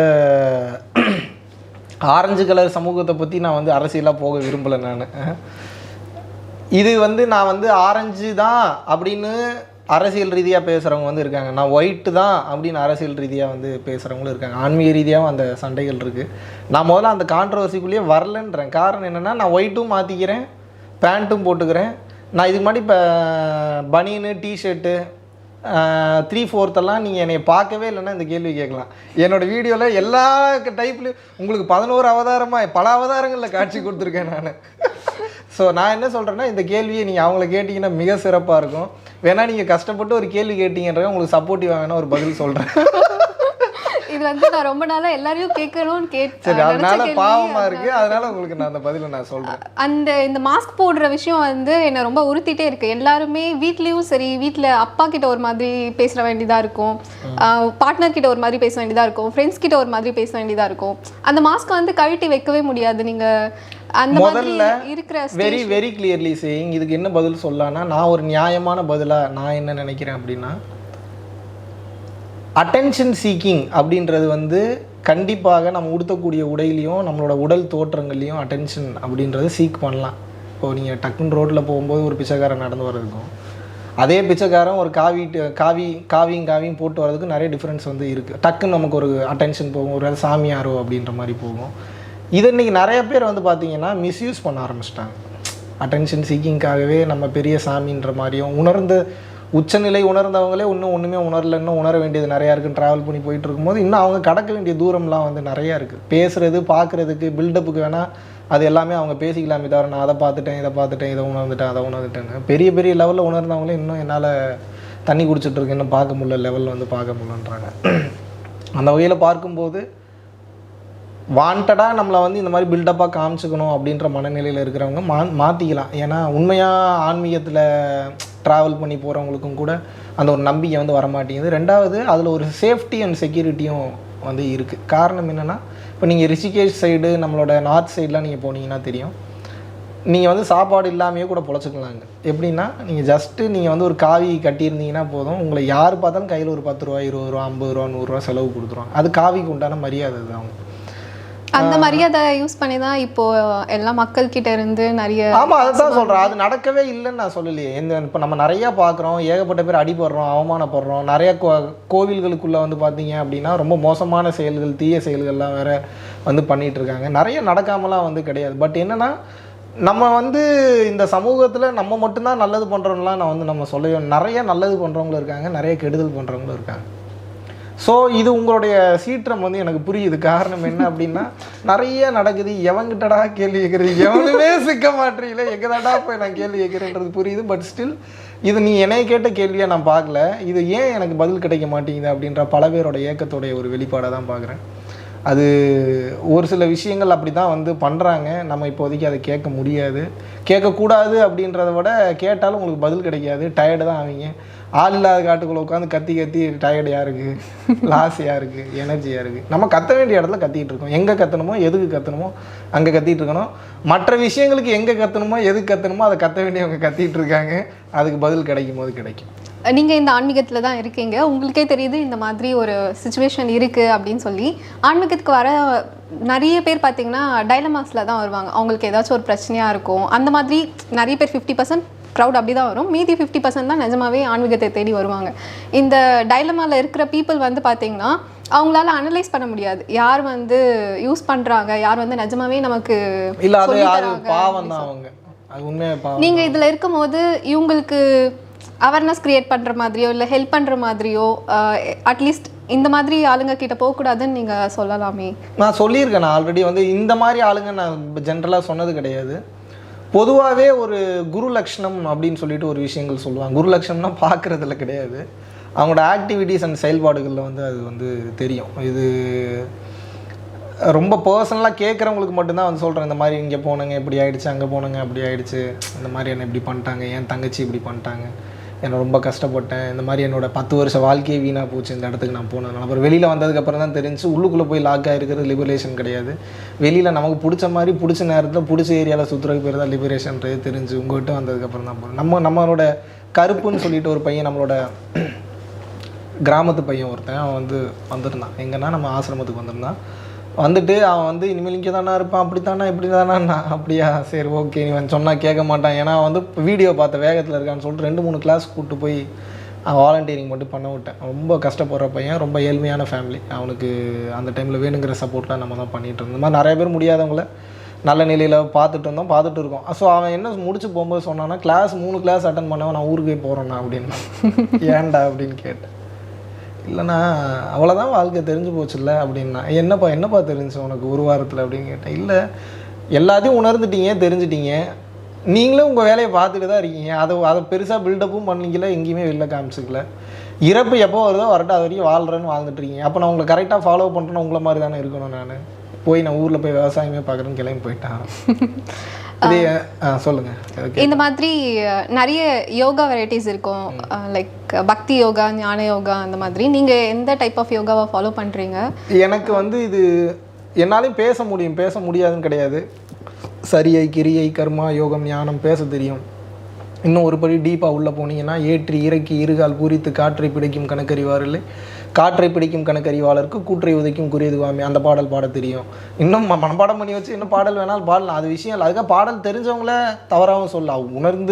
உணர்ந்த நிலையில் நிறைய சித்தர்கள், யோகிகள், ஞானிகள் வந்து இருக்காங்க. பட் என்னென்னா, எனக்கு ஒரு பயிற்சி நான் பண்ணுறேன்னா அதுக்கு பேரே எனக்கு தெரியக்கூடாது ஆக்சுவலாக. அதுதான் உச்சகட்ட நிலையாக நான் நினைக்கிறேன். இப்போ ஆரம்ப காலகட்டத்தில் வேறு வழியே இல்லாமல் இப்போ நான் வந்து எல்லாத்தையும் உணர்ந்துட்டேன். என்ன டீப் சைலன்ஸ் தான் உண்மையான விஷயம். நான் அமைதியாகவே இருந்தேன், எல்லாம் நீ உணர்ந்துருவீங்களா என்னைய பார்த்துட்டு. அப்போ நான் பேச வேண்டியதாக இருக்குல்ல, ஏதாவது உங்களுக்கு பிடிச்ச மாதிரி பேச வேண்டியதாக இருக்குது, உங்களை இம்ப்ரெஸ் பண்ணுற மாதிரி பேச வேண்டியதாக இருக்குது, உங்களுக்கு 2 நாள் உட்கார வைக்கிற மாதிரி பேச வேண்டியதாக இருக்குது, அதுக்கப்புறம் காலம் ஃபுல்லாக உங்களை ஃபாலோ பண்ண வைக்கிற அளவுக்கு நான் பேச வேண்டியதாக இருக்குது. ஆமாவா இல்லையா? ஆமாம். அப்போ நான் வேறு வழியே இல்லாமல் என்ன பண்ணுறது, கதற வேண்டியதாக இருக்குது. ஐயா பண்ணுங்க ஐயா, ஐயா பண்ணுங்க ஐயா, ஐயா பண்ணுங்க. பட் இதுக்கு வந்து ஒரு புல் வந்து பார்த்தீங்கன்னா, இது நம்ம நினச்சிட்ருக்கோம் இது நம்ம பண்ணுறோம் அப்படின்றது.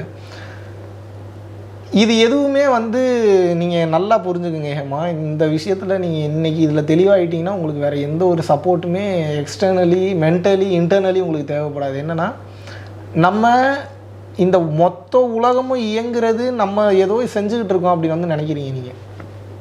ஒவ்வொருத்தரும் அப்படி நினச்சிக்கிட்டு இருக்கேன். ஆனால் உலகம் இயங்கிட்டு இருக்கீங்க, எதுவுமே செய்யலை. இது தத்துவமாக கேட்குறதுக்கு சிம்பிளாக இருக்குது, ஸ்வீட்டாக இருக்குது, ஹானஸ்ட்டாக இருக்கும், அற்புதமாக இருக்கும். கேட்கும்போது இன்னும் ஒரு நாள் ஃபுல்லாக ரசிக்கிற மாதிரி இருக்கும். ஆனால் இன்னும் நம்ம அதை ஃபுல்லாக உணரலை. ஏன்னா நம்ம எதுவுமே செய்யலைன்றது தெரிஞ்சிட்டாவே சைலண்ட் ஆகிடுவோம். நம்மளை கோடீஸ்வரன் ஆக்குறது அதுதான், பிச்சைக்காரன் ஆக்குறது அதுதான், கஷ்டப்படுத்துறது அதுதான், கஷ்டப்படாமல் இருக்க வைக்கிறது அதுதான். ஏன் கஷ்டப்படுத்துதுன்னா கஷ்டப்படுத்தலை, அது ஒரு ஃபார்முலா வச்சுருக்கு, அந்த ஃபார்முலா உங்களுக்கு புரியல, அதனால் கஷ்டப்படுறீங்க. இப்போ நான் ஒன்று பெருக்கி ஒன்று வகுத்து எனக்கு வந்து ஆன்சர் 0ன்னு வந்தால் தானே ஈவு மீதி கரெக்டுன்னு சொல்லுவீங்க. உங்களுக்கு கூட்டவும் தெரில, பெருக்கவும் தெரில, கழிக்கவும் தெரில, வகுக்கவும் தெரில, எனக்கு ஆன்சர் மட்டும் வரும்னா எப்படி எழுதி வேணால் காட்டலாம் தான் ஆன்சர்னு. இப்போ எல்லாரும் ஆன்சரை தேடி தான் எல்லாம் போயிட்டு அந்த ஆன்சரை தான் நாங்கள் இப்போ நான் ஒன்றும் இல்லை நிசப்தம் அப்படிங்கிறேன். இதுக்குள்ளே ஒரு 1000 அர்த்தம் இருக்குது. இதில் குறைஞ்ச ஒரு 100 அர்த்தத்துக்கு மேலே நான் உணர்ந்து கண்டுபிடிச்சிருப்பேன். இப்போ நான் சொல்கிறேன் நிசப்தம்னா உங்களுக்கு என்ன உணர முடியுது சொல்லுங்கள் பார்ப்போம். அது உணர்ந்தால் மட்டும்தான் முடியும். ஆன்மா என்பதே கம்ப்ளீட்டாக, ஆன்மீகம் என்பதே வந்து பார்த்திங்கன்னா உணர்வு சம்மந்தப்பட்டது தான். நம்மளை வந்து கேள்வியே கேட்கக்கூடாதுன்ற அளவுக்கு என்னால் பேச முடியும். அப்படி பேச முடியாதுன்னெலாம் வந்து கிடையவே கிடையாது. நம்ம வந்து எவ்வளோ வேணாலும் பில்டப் பண்ண முடியும். நான் அது எளிமையாக்கணும்னு நினைக்கிறேன். நம்ம ஆல்ரெடி நம்மளை பார்த்து ரொம்ப தெரிச்சு தூரமாக ஓடி போய் உனக்கு எனக்கு சம்மந்தம் இல்லை போடா வரமாட்டேன்னு உட்காந்துருக்காங்க. அவங்கள பிடிச்சிட்டு மறுபடியும் இப்போ பாரு நான் எவ்வளோ அறிவாளி பாரு, இன்னும் புரியாத மாதிரியே பேசினோம்னா இன்னும் ஓடிடுவான்ல ரொம்ப தூரம். அப்போ என்னென்னா, பாடல்கள்லாம் சொல்லி அதை ரொம்ப அவனை காம்ப்ளிகேட் பண்ண வச்சு ஏதாவது தியரியில் போய் சிக்க வச்சு அப்படி கொண்டு போவேனான்னு நினைக்கிறேன். கேஷுவலாக பேசியே புரிய வைப்போம். கேஷுவலாக இருக்கிறதுல மூச்சு, சகலமும் ஜீவசக்தி ஆகிய வாயு, பிரபஞ்சம், மாயை, இதுக்குள்ளே தான் எல்லாமே இருக்குது. முடிஞ்ச அளவுக்கு சிம்பிளாக சொல்லி புரிய வைப்போம். எல்லாரும் ஒவ்வொரு புஷ் பண்ணிட்டாங்க. மொத்த உலகத்தையும் எல்லாராலையும் திருத்த முடியல, அது அவங்க வேலையும் இல்லைன்னு தெரிஞ்சுக்கிட்டாங்க. ஏன்னா இங்கே ஒருத்தன் ரெடியானாவே மக்களோட சப்போர்ட் தேவைப்படும். தெரியுமா உங்களுக்கு? மனிதன் இல்லாமல் ஒரு மனிதன் பயன்பெற முடியாது. நீங்கள் உணவு சாப்பிட்றதுக்கு சம்பாதிக்கிறதுக்குலாம் விடுங்க, அதெல்லாம் சார்பியல் தத்துவம், சார்பு நிலையில் இருக்கீங்க. உங்கள் கர்மாவுக்கு ஹெல்ப் பண்ணுறதுனாலும் சரி, ஒரு செயல் செய்கிறதுனாலும் சரி, நீங்கள் லிபரேட் ஆகி போகிறதுனாலும் சரி, இன்னொரு சக மனிதனின் சப்போர்ட் உங்களுக்கு தேவை. ஓ, இதுதான் வந்து souls are born in groups அப்படின்னு சொல்லுவாங்களா? ஒரு கூட்டத்தோட தான் நம்ம பிறப்போம் இந்த ஆத்மா. ஆமாம், கண்டிப்பாக. நீங்கள் ஒவ்வொரு மனிதனையும் நீங்கள் சந்திக்கிறது, ஒவ்வொருத்தருக்கிட்டையும் பேசுறது, ஒவ்வொருத்தரை நீங்கள் வந்து உணர்றது எல்லாமே உங்கள் சப்கான்ஷியஸில் ப்ரீ ப்ரோக்ராம் இருக்குது. ஒன்று விடாமல் சப்கான்ஷியஸில். இப்போ ஒன்றும் இல்லை, விளையாட்டு எதுவுமே பண்ண தேவை இல்லையா? அது பட்டு எல்லாம் அதான் பண்ணிட்டு இருக்கேன். நீங்கள் ஒரு மொபைலுங்க, உங்களுக்கு கரண்ட்டு போட்டாச்சு, சாஃப்ட்வேர் வந்து iOS இன்ஸ்டால் பண்ணியாச்சு. இப்போ இத்தனை மணிக்கு அலாரம் அடிக்கணும்னா அடிப்பீங்க நீங்கள், அவ்வளோதான்.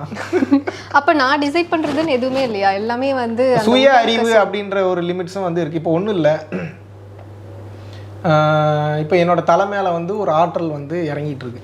எல்லார் தலைமையிலையும் தான் இறங்குது மேலே இருந்து. இப்போ எக்ஸாம்பிளுக்கு என்ன எடுத்துங்க, ஒரு ஆற்றல் வந்து இறங்கிட்டு இருக்கு. இப்போ கூட உங்கள் தலையில் ஒரு ஆற்றல் இறங்குது. ஜென்ரலாகவே வந்து காஸ்மிக் எனர்ஜி வந்து நம்ம உட்காந்துருந்தோம்னாவே எல்லார் தலைமையிலையுமே வந்து படும். சரிங்களா? இப்போ நான் என்ன கேட்குறேன், இப்போ தானாக ஒரு எனர்ஜி வந்து வந்துட்டுருக்கு. இது விதி. இந்த எனர்ஜியே நான் தடுக்கலாமா வேணாமான்றது என்னோட அறிவு. இப்போ நான் தடுத்துட்டேன். புரியுதா உங்களுக்கு? மேபி இதை தாண்டி உள்ளே வரலாம். இன்னும் கொஞ்சம் சயின்டிஃபிக்காக நான் பிளான் பண்ணேன்னா ஒரு பிளாக் ஷீட்டோ இல்லை பிளாக் கவரோ ஏதாவது போட்டால் அந்த எனர்ஜி வரவிடாமல். அப்போ நம்ம லைஃப்பில் எந்த டெசிஷனுமே நம்ம எடுக்கக்கூடாது, எல்லாமே மனம் போன போக்கில் கூட சொல்ல முடியாது. என்ன நடக்குதோ அதை அக்செப்ட் பண்ணிக்கலாம். இல்லை, சொல்கிறதுக்கு நல்லா இருக்கும் ஹேமா, பட் நீ முடிவு எடுத்துருவீங்க. உங்களால் எடுக்காமல் இருக்க முடியாது. நம்ம சொல்லுவோம் முடிவு எடுக்காமல். எப்படி முடிவு எடுக்காமல் இருப்பீங்க? கழுத்தில் கத்தி இருக்கிறப்ப எப்படி முடிவு எடுக்காமல் இருப்பீங்க? பஸ்ஸு வந்து 10 நிமிஷத்தில் கிளம்பி ஆகணுங்க, சீக்கிரம் ஏறுங்கன்றப்போ கடைசி 2 நிமிஷத்தில் எப்படி நீங்கள் நிம்மதியாக முடிவு எடுக்காமல் எப்படி டீ சாப்பிட்டுட்டு இருப்பீங்க நீங்கள்? அப்போ அந்த முடிவு எடுக்காமல் இருக்கிறவங்க தான் ஆன்மீகவாதிகளா? எடுக்காமலாம் இருக்க மாட்டாங்க, எடுத்துருவாங்க அவங்க உலக வாழ்க்கையில் இருக்கிறவங்க. நீங்கள் அந்த காலத்து இந்த காலத்து கம்பேரே பண்ணாங்க, மாறி போச்சு அந்த ஆன்மீகம்லாம். இல்லை, இந்த சென்ஸ் என்னென்னா, வள்ளல் பெருமான் என்ன சொல்கிறாரு, குடும்பம் குட்டி வாசல் எல்லாத்தையும் உடனே விட்டுட்டு நீ எந்த செயல் செய்தாலும் கர்மா, எது செய்தாலும் வினை, இப்போவே என்னை தேடி ஓடி வந்துரு, இப்போவே ஜீவகாரணி ஒழுக்கத்தோட சாப்பாடு போட்டு பயிற்சி பண்ணுங்கிறாரு. இப்போ நான் சொன்னால் ஏற்றுப்பீங்களா நீங்கள்? அவர் கரெக்டாக தாங்க சொல்கிறாரு, அவர் பொய்யெல்லாம் சொல்லலைங்க, அவர் தெளிவாக தான் சொல்கிறாரு. செயல் செய்தால் வினை தான், கர்மா தான். பட் 1008 ஆசைகளை வச்சுட்டு எல்லாரும் எங்கே கொண்டு போய் நம்ம கரை சேர்க்கிறது? அப்போ என்னென்னா, அவரோட ஃபார்முலாவை எடுத்துக்கணும், அவரோட உண்மையை எடுத்துக்கணும். இதை எப்படி அவங்களுக்கு புரிகிற மாதிரி கொண்டு போய் சேர்க்க போகிறோன்றது. எனக்கு ஆசையும் இருக்குது, அது நான் பண்ணால் கர்மா வரணும் தெரியுது. அப்போ நான் என்ன பண்ணணும்? என்னோட ஆசையை நான் நிறைவேற்றினாதான் என்னால். இல்லை, நல்லா புரிஞ்சுக்குங்க, தயவு செய்து நீங்கள் முக்திக்கு போகிறதுனாவே ஆசைகள்லாம் நிறைவேற்றினா தான் போக முடியும். முதல்ல பேராசைகளை நான் சொல்லலை. பேராசைகள்னால் என்ன? இப்போ உங்களுக்கு ஆசை இருக்குன்னா என்ன? எனக்கு ஒரு ஃபோன் வாங்கணும், எனக்கு யாராவது ஒரு கிஃப்ட் வந்து கொடுக்கணும், என்னை 4 பேர் புகழ்ந்து பேசணுன்றது ஒரு ஆசை. புகழ்ச்சியே இல்லாத பொண்ணு ஆசைப்படுறதுல ஒரு ஆசை இருக்குது, ஒரு நியாயம் இருக்குது. நீங்கள் என்ன கேட்குறீங்க, நாளைக்கே நான் பிரதமர் ஆகணும்னு கேட்குறீங்க. நீ ஆக மாட்டீங்கன்னு சொல்ல, ஆவீங்க, ஆனால் டைம் எடுக்கும். அதுக்கு உண்டான கால சூழ்நிலை ரெடி பண்ணும், ஆட்களை ரெடி பண்ணும், பழைய ஆளை வெளியில் தூக்கி போடும். இது எல்லாமே சப்போர்ட் ஆகும்போது உங்கள் ஆசை என்பது வந்து நிறைவேறும். அப்போ என்னென்னா, ஆரம்ப காலகட்டத்தில் உங்களுடைய மனசிற்கு வந்து தெரியுதில்ல, இது எனக்கு தேவை, இது எனக்கு தேவையில்லை அப்படின்னு வந்து தெரியுதில்ல. பட் எப்படி அப்படி இருப்பீங்க நீங்கள்? நான் அனுபவிச்சா தான் எனக்கு ஒரு ஆசையே தீரும். என்னதான் நான் சொல்லி புரிய வச்சா கூட, இப்போ நான் வந்து அந்த ஆசையில் இன்னும் தானே கர்மா அதிகமாகுது.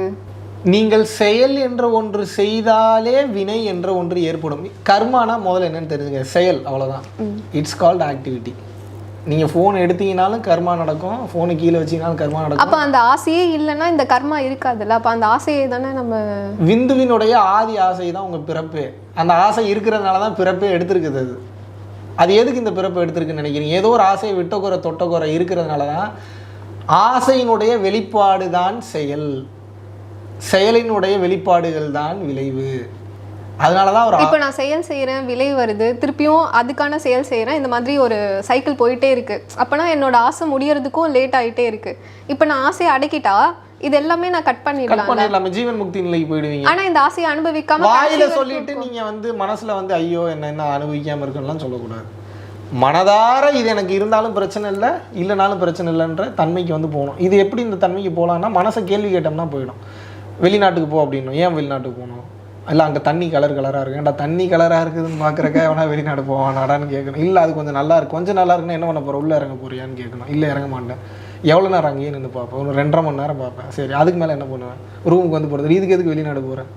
இல்லை அங்கே போனால் கொஞ்சம் பார்க்குறவங்களாம் கொஞ்சம் அழகழகாக இருப்பாங்க. அழகழகாக இருக்கிறவங்கள்ட்டெல்லாம் பேசிட போறியா நீ எல்லாத்துட்டையும் போய்? இல்லை, இப்போ அழகழகாக இருக்கிறவங்கள பார்த்து மட்டும் என்ன போகிறோம்? ஒன்றும் பண்ண போகல. இருந்தாலும் பார்த்தா நல்லா இருக்குல்ல. சரி, பார்த்தா நல்லா இருக்குன்னு சொல்லிட்டு இதுக்கு எவ்வளோ செலவு பண்ண போகிறேன்? இப்படி நீங்கள் கேள்வி கேட்டீங்கன்னா போடாட்டி எனக்கு ஃப்ளைட்டு போகிற ஆசையே போயிடுச்சு. இதே வந்து கல்யாணம் பண்ணுறாங்க, கல்யாணன்றது வந்து பெரிய பிக் ஸ்டெப் அப்படி தான் பார்க்குறேன். அது வந்து திருப்பியும் அதே சைக்கிளில் தான் போயிட்டுருக்கு. இதுக்கு இதே மாதிரி ஒரு கொஸ்டின் கேட்க அந்த பார்ட்னரும் தேவையில்லை, கல்யாணமும் தேவையில்லைன்னு ஒரு நிலைக்கு வரும். அதைத்தானே சொல்றேன். ஏமா நீங்க ஏமா இந்த தாயத்தை கட்டி நடுராத்திரி 12 மணிக்கு ஏமா சுடுகாட்டுக்கு போறீங்கன்னு தான் கேட்குறேன். நான் என்ன சொல்றேன், அந்த மாதிரி கல்யாணம் பண்ணலைன்னா இந்த பூமியில உயிரே வராது. உயிர் எடுத்தாதான் அவங்களோட கர்மா, அந்த பர்த் சைக்கிள் கட் ஆகும், அவங்க வந்து மோட்ச நிலைக்கு போவாங்க. அப்படி இருக்கும்போது எல்லா சைக்கிளுமே கட் பண்ற மாதிரி தானே அது, இயற்கை மாறா நம்ம திரும்புற மாதிரி தானே அது. இதுக்கு முன்னாடி அப்படி ஒரு சம்பவம் நடந்ததா? இப்பதான் நடந்திருக்கா? இனிமேலாவது நடக்குமான்னு பார்த்தா நடக்கலாம், நடக்காமையும் போகலாம் தான். அதனால ரொம்ப இதெல்லாம் வந்து டூ காம்ப்ளிகேட்டடான கொஸ்டின்ஸ் அப்படின்னு வந்து சொல்லுவாங்க. யாருக்குன்னா மகாவிஷ்ணுக்கு இல்லை, பிரம்மத்துக்கே காம்ப்ளிகேட்டடான கொஸ்டின் தான் அது. அதனால வந்து இதை பற்றி ரொம்பலாம் திங்க் பண்ண வேணாம். இப்போ தெரிஞ்சுக்கிட்டு மட்டும் என்ன பண்ண போகிறோம், ஒரு இப்போ தெரிஞ்சால் மட்டும் முக்தி கிடச்சிருமா உங்களுக்கு? இல்லை யாரும் வந்து கூட்டு போகிறாங்களா? தேவதூதர்கள் யாராவது வெயிட்டிங்கில் இருக்காங்களா? கிடையாதுல்ல. ஒரு சில கேள்விக்கெல்லாம் பதில் தெரியலன்னா போடா பதில் தெரியாத நிம்மதியாக இருக்கு, நம்மளோட மன நிம்மதி. என்ன மாதிரி நிறைய பேர் வந்து இங்கே கல்யாணம் பண்ணணுமா வேண்டாமான்னு சொல்லி சுற்றிட்டு இருக்காங்க. உங்களுக்கு இது டைரெக்டாக கேட்க வேண்டியது இல்லை, எனக்கு கல்யாணம் பண்ணணுமா இல்லையான்னு தெரியலங்க, ஒரு விளக்கம் கொடுங்கன்னா விளக்கம் கொடுக்க போகிறேன். ஐயோ இந்த வீடியோ பார்த்து வீட்டில் ஒன்றும் சொல்ல மாட்டாங்க. சொல்லுங்க, புரிஞ்சுப்பாங்க உங்க மனநிலையில் என்ன இருக்குன்னு அவங்க. இல்லை நிறைய கேட்குற கேள்விதான் எல்லாருக்குமே. வந்து இப்போ கல்யாணம் பண்ணால் அதில் நிறைய காம்ப்ளிகேஷன்ஸ் வருது, அது தேவையில்லாமல் சிக்கலை உருவாக்குது அப்படின்ற மனநிலையில் நிறைய பேர் இருக்காங்க. முன்னாடி ஜென்ரேஷன்லாம் இப்படி யோசிச்சதே கிடையாது. எல்லாருமே டிஃபால்ட்டாக இந்த ஏஜ்ல மேரேஜ் பண்ணிட்டு போகணும் அப்படின்ற ஒரு செட்டப் இருந்துச்சு. இப்போ வந்து இல்லை நான் சிங்கிளாகவே இருந்துக்கிறேன். இல்லை அதுக்கு உண்டான காரணம் என்னன்றது முதல்ல சொல்லிடுறேன். அந்த காலத்தில் எப்படி குடும்பத்தை அவ்வளோ நிம்மதியாக கொண்டு போகும், சண்டைகள் இருக்கு தான் செய்யும், பட் இப்போ இருக்கிற அளவுக்கு அப்போ கிடையாது. காரணம் என்னென்னா, பெண்கள் ஆண்களுக்கு அடிபணிந்து தான் போகணும். கல்லானாலும் கணவன், புல்லானாலும் புருஷன், காலில் எந்திரிச்சோன்னு ஆசீர்வாதம். இவ்வளோ இது அடிமைத்தனம் சொல்ல முடியாது. வேறு சில காரணங்களுக்காக கலாச்சாரம் தோற்றுவிக்கப்பட்டது. இப்போ அவ்வளோ தூரம் அதுக்குள்ளே டீட்டெயிலாக போக வேணாம். எப்பயுமே ஒரு டாமினன்சி லெவல் இருக்கும்போது ஒரு லோயர் ஃப்ரீக்வன்சி இருக்கக்கூடிய எனர்ஜியை டாமினேட் பண்ணணும்னு தான் நினைக்கும். அந்த ஆண் தன்மை பெண் தன்மையை டாமினேட் பண்ணணும்னு நினைக்கும். ஸோ வீட்லேயும் அப்படியே இருக்கிறாங்கன்றப்போ எல்லா கடுப்பையும் கஷ்டத்தையும் மொத்தத்தையும் அவங்க எடுத்து போட்டுப்பாங்க. யார்?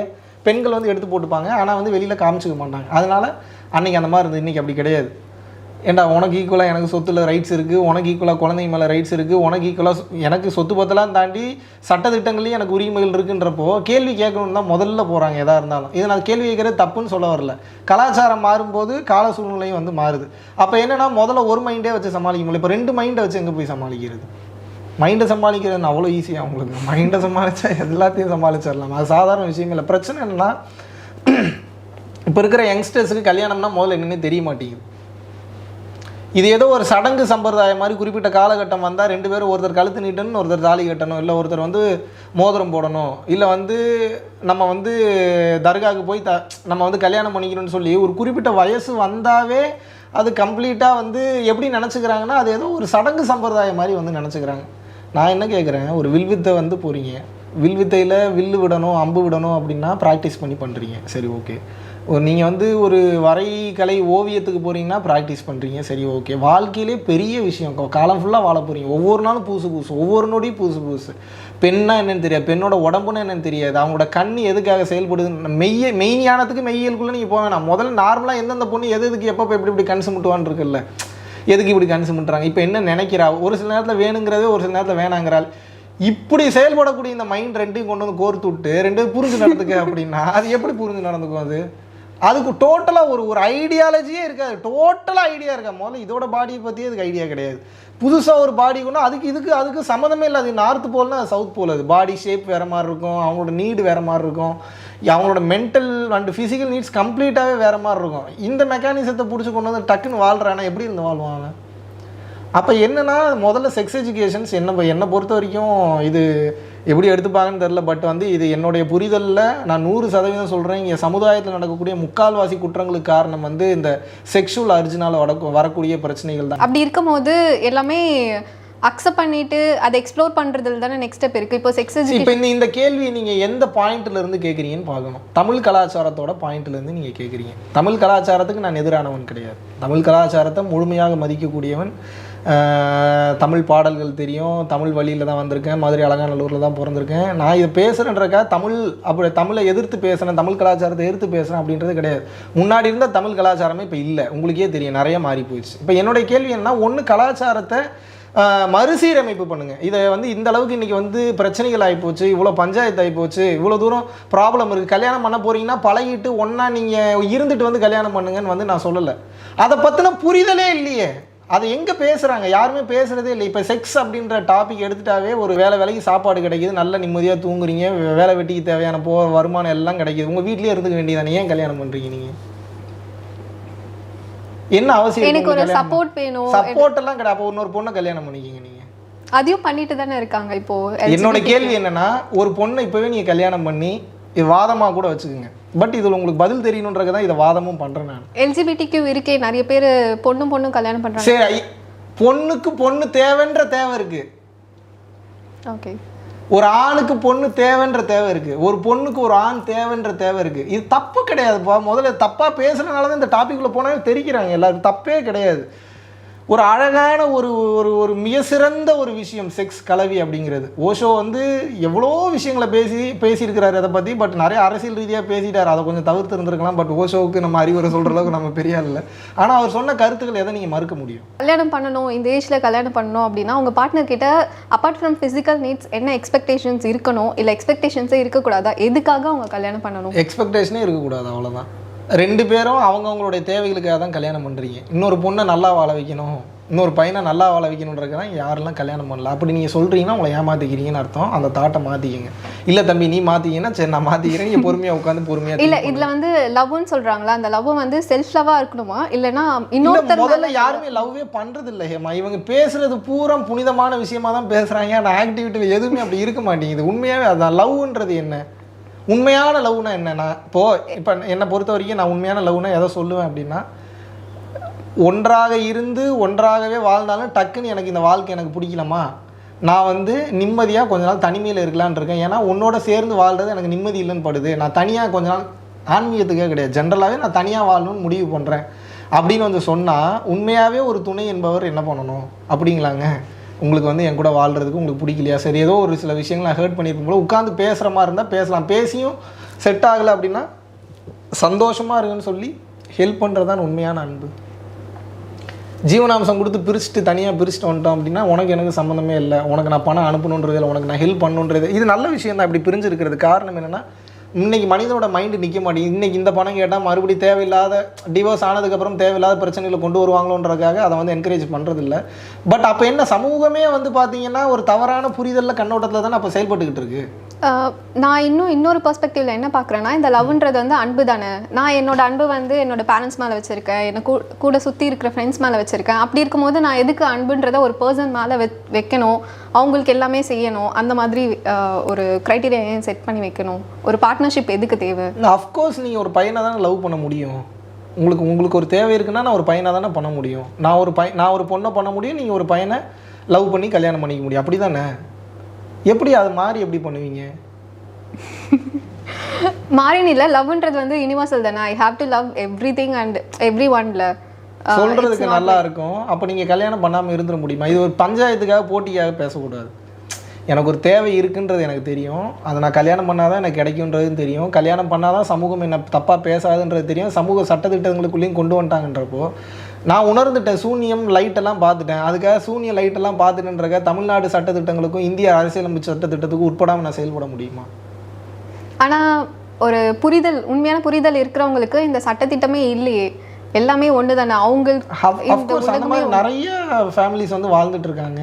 இப்போ வந்து கல்யாணம் பண்ணால் தப்பாக தான் கல்யாணம், புரிதல் வந்து டு த கோர் இருக்கும். புரிதல் இந்த சென்ஸ் என்னென்னா, இவங்க ஒருத்தர் புரிஞ்சுக்கிட்டதெல்லாம் இருக்காது. ஏன்னா அது அவங்களாலே புரிஞ்சுக்க முடியாது. அந்த ரெண்டு கேரக்டருமே ரெண்டும் மேட்ச் ஆகிற மாதிரி பிளஸ்ஸிங்ஸ்லேயும் வந்திருக்கும். அது பிறக்கும் போதே அந்த சில நட்சத்திரங்கள்லாம் இருக்குது. ஒரு சில நட்சத்திரங்களை ஒவ்வொன்றும் அட்ராக்ட் பண்ணும். இப்போ 2ஆம் நம்பர்காரங்களை, நீங்கள் ஜாதகத்தை பேசுகிறீங்களா? ஜாதகம் தான், ஆஸ்ட்ராலஜினா ஜாதகம் தானே. 2ஆம் நம்பர் நீங்கள் எழுதி வச்சுக்கோங்க, 7ஆம் நம்பர் அட்ராக்ட் பண்ணும், 7ஆம் நம்பர் 2ஆம் நம்பர் அட்ராக்ட். ஆனால் இந்த ஃபார்முலா எல்லாருக்குமே ஒர்க் அவுட் ஆகுறது இல்லை, இந்த ஜாதகம் ஒர்க் ஆகுறது இல்லையே. 100% 10 பொருத்தமும் பார்த்து கல்யாணம் பண்ணுறவங்களும் டிவோர்ஸில் தானே வந்து நிற்கிறாங்க. வீடியோஸில் வந்து ரொம்ப கிளியராக சொல்லியிருக்கேன் நான் முன்னாடியே. பொருத்தம் என்பது வெறும் நட்சத்திரங்களை வைத்து மட்டும் பார்ப்பது கிடையாது. இப்போ உங்களோட அனுபவங்கள் ஒரு மாதிரி இருக்கும். ஜாதகத்தில் உச்சகட்டத்தில் இருக்கிறவங்களாம் இருக்காங்க. எப்படின்னா, நீங்கள் ஒரு ஜாதகத்தை வைக்கிறீங்கன்னா இந்த டைம் இந்த டைம் இந்த டேட்டுக்கு ஒரு இறந்துருவார் அப்படின்னு சொன்னவங்களாம் இருக்காங்க. ஒரு வாரத்துக்கு முன்னாடி உங்கள் வீட்டுக்கு பச்சை பெயிண்ட் தான் அடிச்சிங்கன்னு சொல்லி கேட்டவங்களா இருக்காங்க. ஒரு மாதத்துக்கு முன்னாடி உங்களோட முகம் பார்க்குற கண்ணாடி கீழே விழுந்து உடனே இவர் நான் அவர் வீட்டுக்கு போய் பார்த்துட்டு வந்துட்டு இருந்தார். எப்படி இவ்வளோ தூரம் கணிக்க முடியுது? எல்லாமே பஞ்சபூத தத்துவங்களை பிரபஞ்ச தத்துவத்தோடு கனெக்ட் பண்ணும்போது ஒரு சில பேர் பிறந்த நேரம், நாள், லக்னம் இதெல்லாம் வச்சு வந்து நம்மளால் ஜாதகமே இல்லைன்னா கூட நம்மளால் வந்து லக்னங்கள் வந்து கணிக்க முடியும். அந்த வகையில் பார்க்கும்போது பித்தாகரஸ் தேட்டம்னு ஒரு தேட்டம் இருந்தது, கேள்விப்பட்டேன். பித்தாகரஸ்னு ஒருத்தர் இருந்தார்.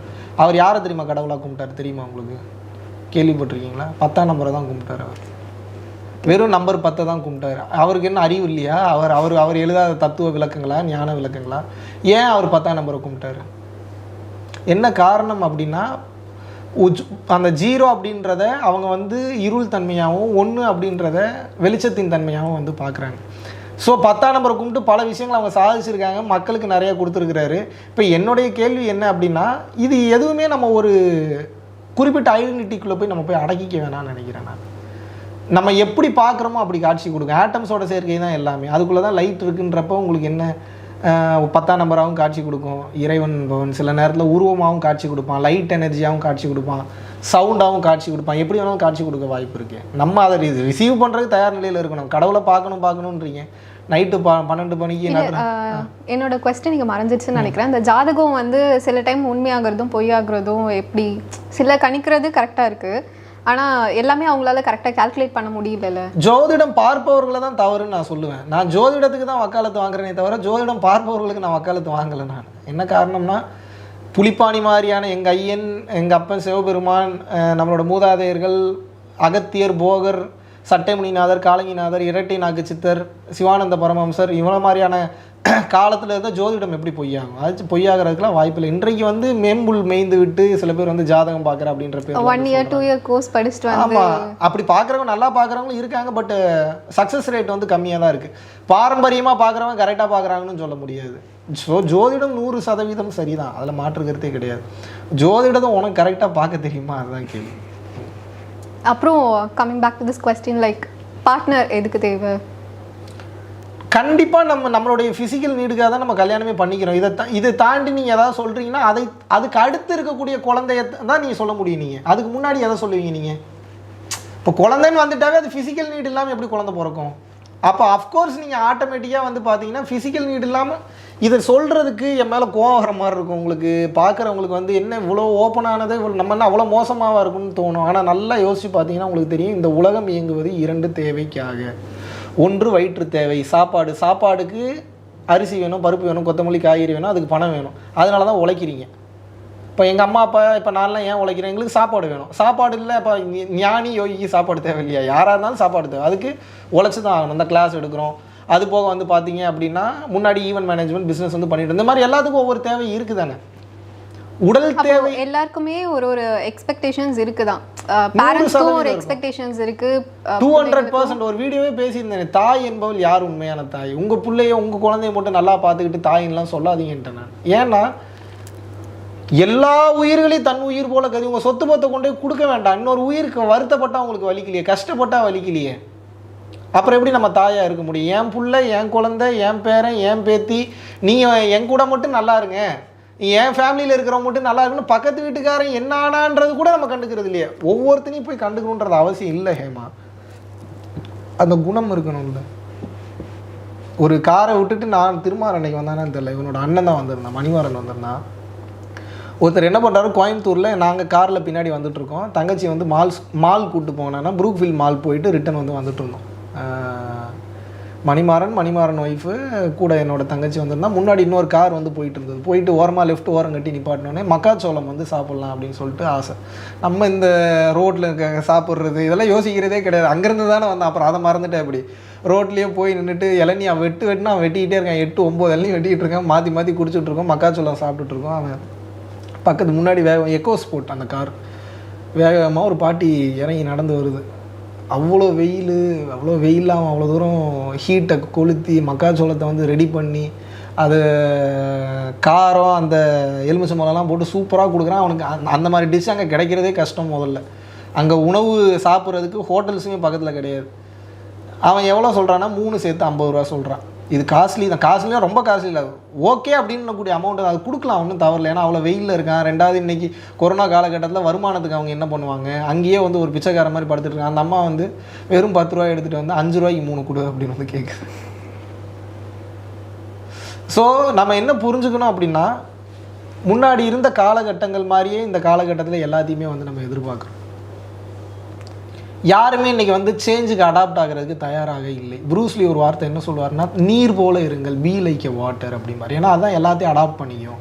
நீங்கள் தண்ணீர் போல் இருக்க கற்றுக்கொள்ளவில்லை என்றால், நான் இப்படி தான் இருப்பேன், இப்படி தான் பேசுவேன், இதை தான் செய்வேன், அதெல்லாம் பார்க்க மாட்டேன், வைக்க மாட்டேன் அப்படின்னா அது உங்களுக்கு ஒரு லாஸுமே கிடையாது. பிரபஞ்சம் தான் மொத்தத்தையும் கொடுக்குது. பிரபஞ்சத்துக்கு லாஸ், உனக்கு தான் லாஸ்.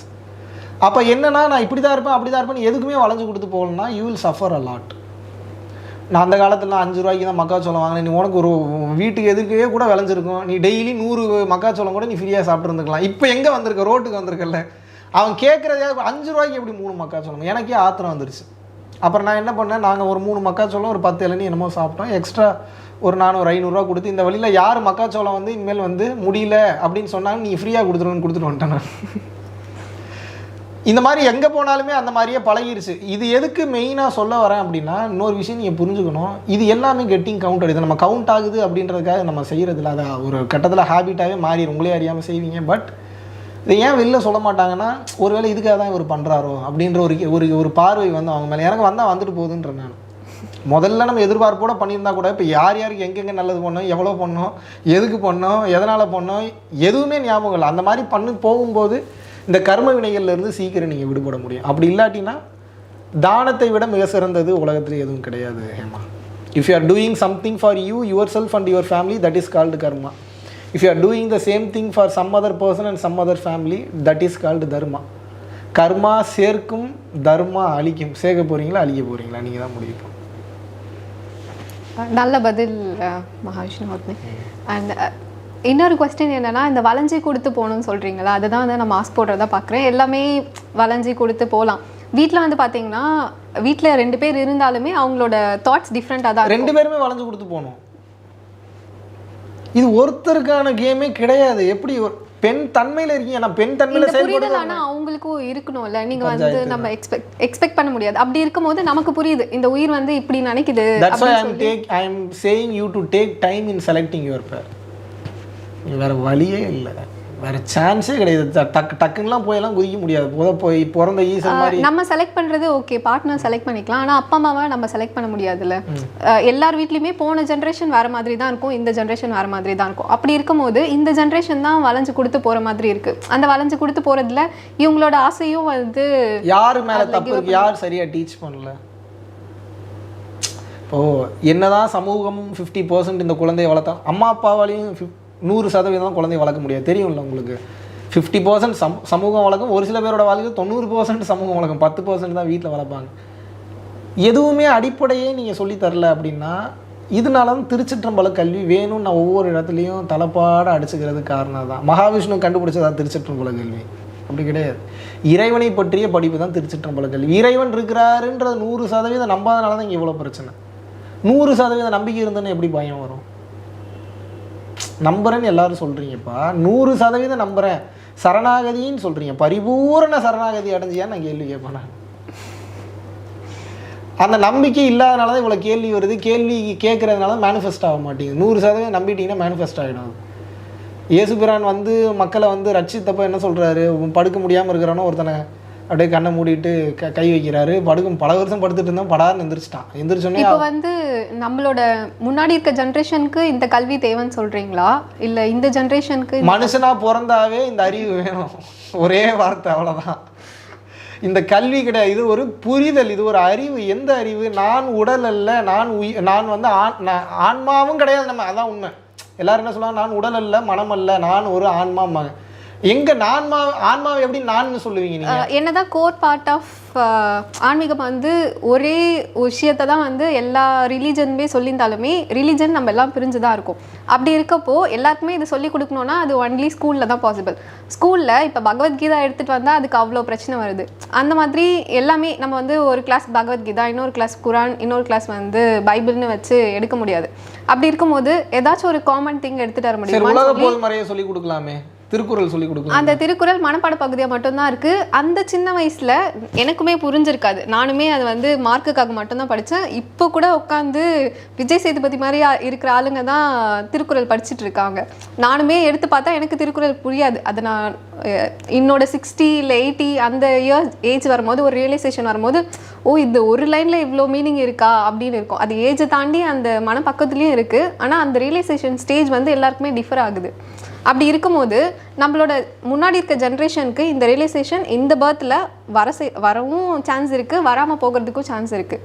அப்படி இருக்கிறப்போ நமக்கு புரிஞ்சிருக்கு, ஓகே இந்த உயிர் இப்படி இருக்குது அப்படின்னும் போது நம்ம மட்டும்தான் வளைஞ்சு கொடுத்து போகிற மாதிரி இருக்கும். இல்லை, என் கேள்வி என்னென்னா, காலையில் 5 மணி 6 மணிக்கு நாம் படைத்த மக்கள் எல்லாரையும் எந்திரிப்பாங்கன்ற நம்பிக்கையிலையா சூரியன் தன்னுடைய ஒளியை கொடுக்குது? அதுக்கு அப்படி ஏதாவது எண்ணம் இருக்கா? சரி, ஓகே, நம்மக்கிட்ட இருந்து பிரிந்து போனவன் தான் மனிதன், நம்ம தான் ஆதி அப்படின்னு சொல்லிட்டு எந்த மரமாவது ஆக்சிஜனை வெளியேற்றாமல் இருக்கா? வேறு பஞ்சபூதங்கள் ஏதாவது இவனால தான் நம்ம வாழ்கிறோன்னு சொல்லி ஏதாவது பண்ணாமல் இருக்கா? நான் இயற்கையோடு சேர்ந்தவன், இயற்கையோடு இயற்கையாக இருக்கிறேன். நீ எனக்கு எதுவும் கொடுக்காத, எனக்கு உண்மை எதுன்னு தெரியும், எதை பண்ணால் என்ன நடக்கும்னு தெரியும். கொடுக்கறது மட்டும்தான் என் வேலை. கொடுத்ததுக்கப்புறம் நீ வாங்கிக்காதும் உன் வேலை. நீ வந்து முடிவு பண்ணி வாங்கிக்கிறேன்னா கொடுக்குறதோட என் வேலை முடிஞ்சு போச்சு.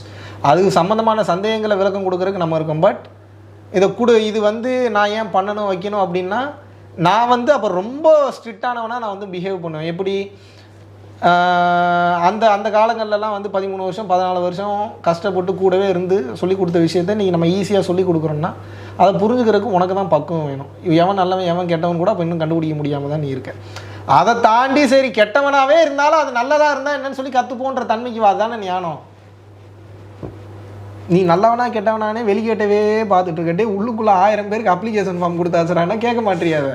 அப்போ என்னென்னா, எல்லாரும் கரை தேறி போகணும் அப்படின்றதான் என்னுடைய விருப்பம், ஒவ்வொரு சித்தர்கள் மகான்கள் முனிவர்களுடைய விருப்பம். ஆனால் நீங்கள் நினைக்கிற மாதிரி அது நடக்காது. இதை பற்றி ஒரு வீடியோ முன்னாடியே பேசியிருக்கேன். சித்தர்கள் நினைத்தால் அவர்களுக்கு இருக்கும் ஆற்றலில் ஒரே வினாடியில் மொத்த உலகத்தையும் திருத்தி விடலாமே, ஏன் திருத்துவதில்லைன்னு. எப்பா, இது வந்து ஒரு ரீசைக்ளிங் ப்ராசஸ்க்கு உண்டான பிளேஸு.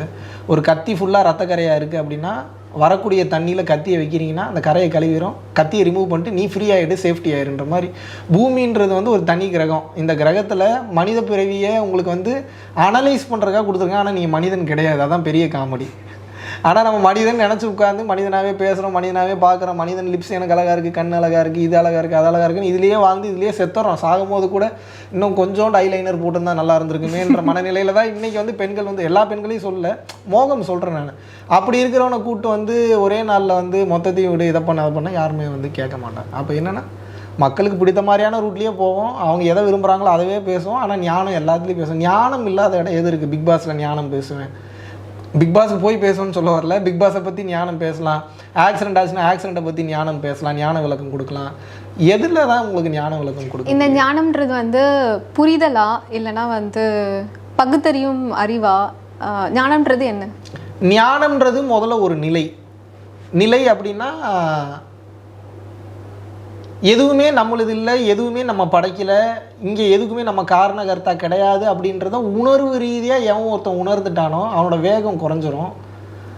ரெண்டாவது, அவனோட ஸ்பீச் வந்து பார்த்தீங்கன்னா அவ்வளோ கிறிஸ்டல் கிளியராக இருக்கும், எனர்ஜி வந்து லாஸ் ஆகாது. ரெண்டாவது, அப்படி ஒரு கேரக்டர் நீங்கள் பார்த்தீங்கன்னாவே அது ஒரு தனி பீஸாக தெரியும். அது யாருக்கு கண்ட்ரோல் ஆகாது, அது அடங்காது. ஏன்னா அது பிரம்மமாக தான் இருக்கும்.